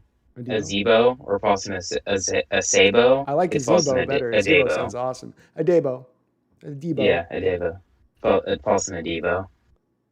Yeah. I didn't know if like you were purposely doing that or not because I remember like you were pronouncing it perfectly the first time. I was like, hey, did the Mukwamu situation like move to a Debo as well? No, what it is I'm a fan of the movie Friday, and there's a character in it named Debo, Mm-hmm. and he just died like a month ago from the vid, and so I've now turned the name into doing in the offshoot of Debo from Friday. Oh, okay. All right. I like it. And that just I happened respect it. naturally, and I'm just saying it out loud, thinking about it for the first time now as to why it's probably I'm doing it. So I don't know, but Hmm. that's where it comes from. But yeah, I'd be much happier if you're talking about fourth rounder getting a Tamarian versus getting Paulson in that fourth round range. To me, Paulson's a better overall player and safer, a little bit more of a safer player to what you're getting at that point. Versus, I love Tamarian. Don't get me wrong, Terry's awesome as a player, and he's just Yeah. starting to kind of tap into I think what he's going to be. He's got some steel to him, like in his elements to his game. But that's just the part that I gravitate towards more of. I think what will be for me just still a little bit of more of a certain bet in Paulson at that spot. Yeah, I think that the reason that I'm not afraid of getting him, maybe him or Daz Newsome in the fourth round is because I don't really have the PTSD because I only started like getting into football in 2017 and I only started getting into the draft like 3 days before it started last year. So I don't got the PTSD from really diving into it. Now give it time. Give it time in fourth Yeah. round wide receiver selections who never even see the field and they're cut before the start of the season, and you start to get a little bit sensitive to it. You're like, really, guys? Yeah. Another fourth receiver with some questions to his game. Let's see how this Like goes. it's like just like it's your favorite wide receiver in the draft that's a late round guy. You absolutely love him. He's projected in between the late third, early fifth, and then he's like your favorite guy, and then he gets drafted in the middle of the 4th round by the Seahawks, you're like automatically like, oh no, he's gonna get cut. I think at this point, you're just playing the odds at this point. That's all I'm saying. You know what I mean? Like, and what bothers me is that they get cut before they even get to the first game. Fourth round pick should not be cut before you even like at least have make it through the season as cannon fodder. You know, as just like a camp body who can at least get through as like a 6th receiver on your roster. To not even get these guys multiple times over to even get on the field for one game was just like. And it's not a rule of thumb. They can change this is a receiver draft where you're going to get a lot better receiver in the 4th round than you probably were getting in those other 4th round drafts. But it's been a little annoying. It's just been the wide receiver drafts from last year, and I think from now on for the next probably 15 years, they're always going to be stacked. Agreed. Yeah, I think you're probably going to see it be a position of strength moving forward because that's what everybody wants to play back in Pee Wee League, man. Everybody's going to go play receiver. It used to be running back, now it's receivers. And like all the like things that make you a great wide receiver, like footwork drills and stuff like that, those are popular on social media. So as long as they're popular on social media, there's going to be a lot of good wide receivers in the NFL. Yeah, I agree. And I think it's the running back. It used to be 20 years ago, best athletes would go to be that running back. That was the divine position. Yep. Now it's being devalued. Nobody's paying running backs. You don't get picked high. They've gone to receiver because that's been valued that much more. Now that's why we got more of these 6-foot wide receivers that play like running backs. They would have been running backs 20 years ago. They're wide receivers now, you know? Yeah. So, well, I'm gonna kind of sign off on this, buddy. I am starving. I got to get some food. My stomach is just like turning over knots right now. But I don't want to keep you from food. Oh, you're good. You're good. Sorry, it's bubbling, so I'm just like, I gotta get some. Yeah, I like my food too. When I get hungry, I get that hangry. I need like that Snickers bar like near at hand when it hits, or I'm like, But we'll get more of these going, especially with the draft lead up and stuff. And we're doing on the draft. I'll get more of the call. And I know I haven't been as good as getting you guys on and stuff. I want to definitely no, you're good. Keep it coming with it. So yeah. But thanks for jumping on in. Yeah, I had a good time. And good job with the channel. I'm checking out that stuff, man. Keep up the good work. So I'll keep over there and take a look at that stuff. But keep up what you're doing. Nice, quick in and outs. I'm probably gonna make a video tomorrow about like Antonio Brown and Richard Sherman and what they could do to vault us way up there into the Super Bowl category. I love it. Mm-hmm. It's good stuff, man. We'll stay on that. Stay on that grind, buddy. Mm-hmm. All right, bro. Well, you have a good one, man. All right. You too. See ya. All right, let's get up over the chat and then we'll wrap this up real quick here. How you doing, Splash and Skills? And Tim Jobs, what's up? John Staff, I could see Sherman retiring as a result of the 17-game BS. He could. He also come to Seattle, John, and he knows. Never forget, go Hawks. Go Hawks, dude. He also could come to Seattle and know that Carroll will give him a couple games off a year too, John. I know Pete would be willing to do that. That might be enough to sell him on the process of it. Somebody mentioned Tamarian Terry. We were talking about him. I like him a lot. Flatfish Angel talking about Ramondre Stevenson. Boy, he's a fun back to watch, a big guy with a little bit of shake. He's a bigger version of Kylan Hill. But both of them are very unusual in that they both can be a little bit of the bigger backs who can run you over, but they can also sidestep you a bit, which you get a lot of running backs, they tell you about that, they can do that, but there aren't a lot of backs that can actually do that. U2K says Russ ain't agreeing to a trade to the Eagles. That's laughable. I agree. I don't think it is either. I think it's the Eagles media and Eagles front office kind of pushing that forward. That would be my guess on it. Okay, so Robert Meacham was the wide receiver number one I was thinking of. Was he a first-round pick, Randall? I didn't know he was a first-round pick. I thought he was a second-rounder. I thought that was true on that one. Okay, well, we're gonna move on from that at this point. Got through all the chat, caught up, nailed it on that. Good. Been another great show as ever. Let me get my cans off here. I can talk. Thank you as ever for you guys on your support of the channel and everything else. Please, if you are watching this in replay, slam on that like button, hit that subscribe button. We're always growing here, and it does help for you to do both those two things as well. Hit that notification button. Sometimes you don't always get the notifications on the live if you're not hitting that button. So please do that. I do appreciate all you guys in the chat. Randall, it was great talking to you. You two Team 12s. I think read my chat before your end. Okay, Team Jobs. Is this really a society that's come to? I was proposing my wife in front of my kids, and then suddenly Pete Carroll stole my ring because he has no real ring. Oh, okay, Tim. I read it. You happy? We will be back again here on Thursday, of course, 5 p.m. Pacific Standard Time. We keep doing this 2 days a week as we lead up in here into the draft. Of course, 3 days of the draft. I am doing my draft profile breakdowns over there on my Patreon page as well. If you want to see some more content, we got it on over there. Other than that, I appreciate all of you as ever. It's always a good time coming on in here. Another great Sunday, another great little show. We appreciate it. Thank you so much. Please don't any of you ever forget, never forget, even in the off season, and even in the doldrums of the off season, never forget.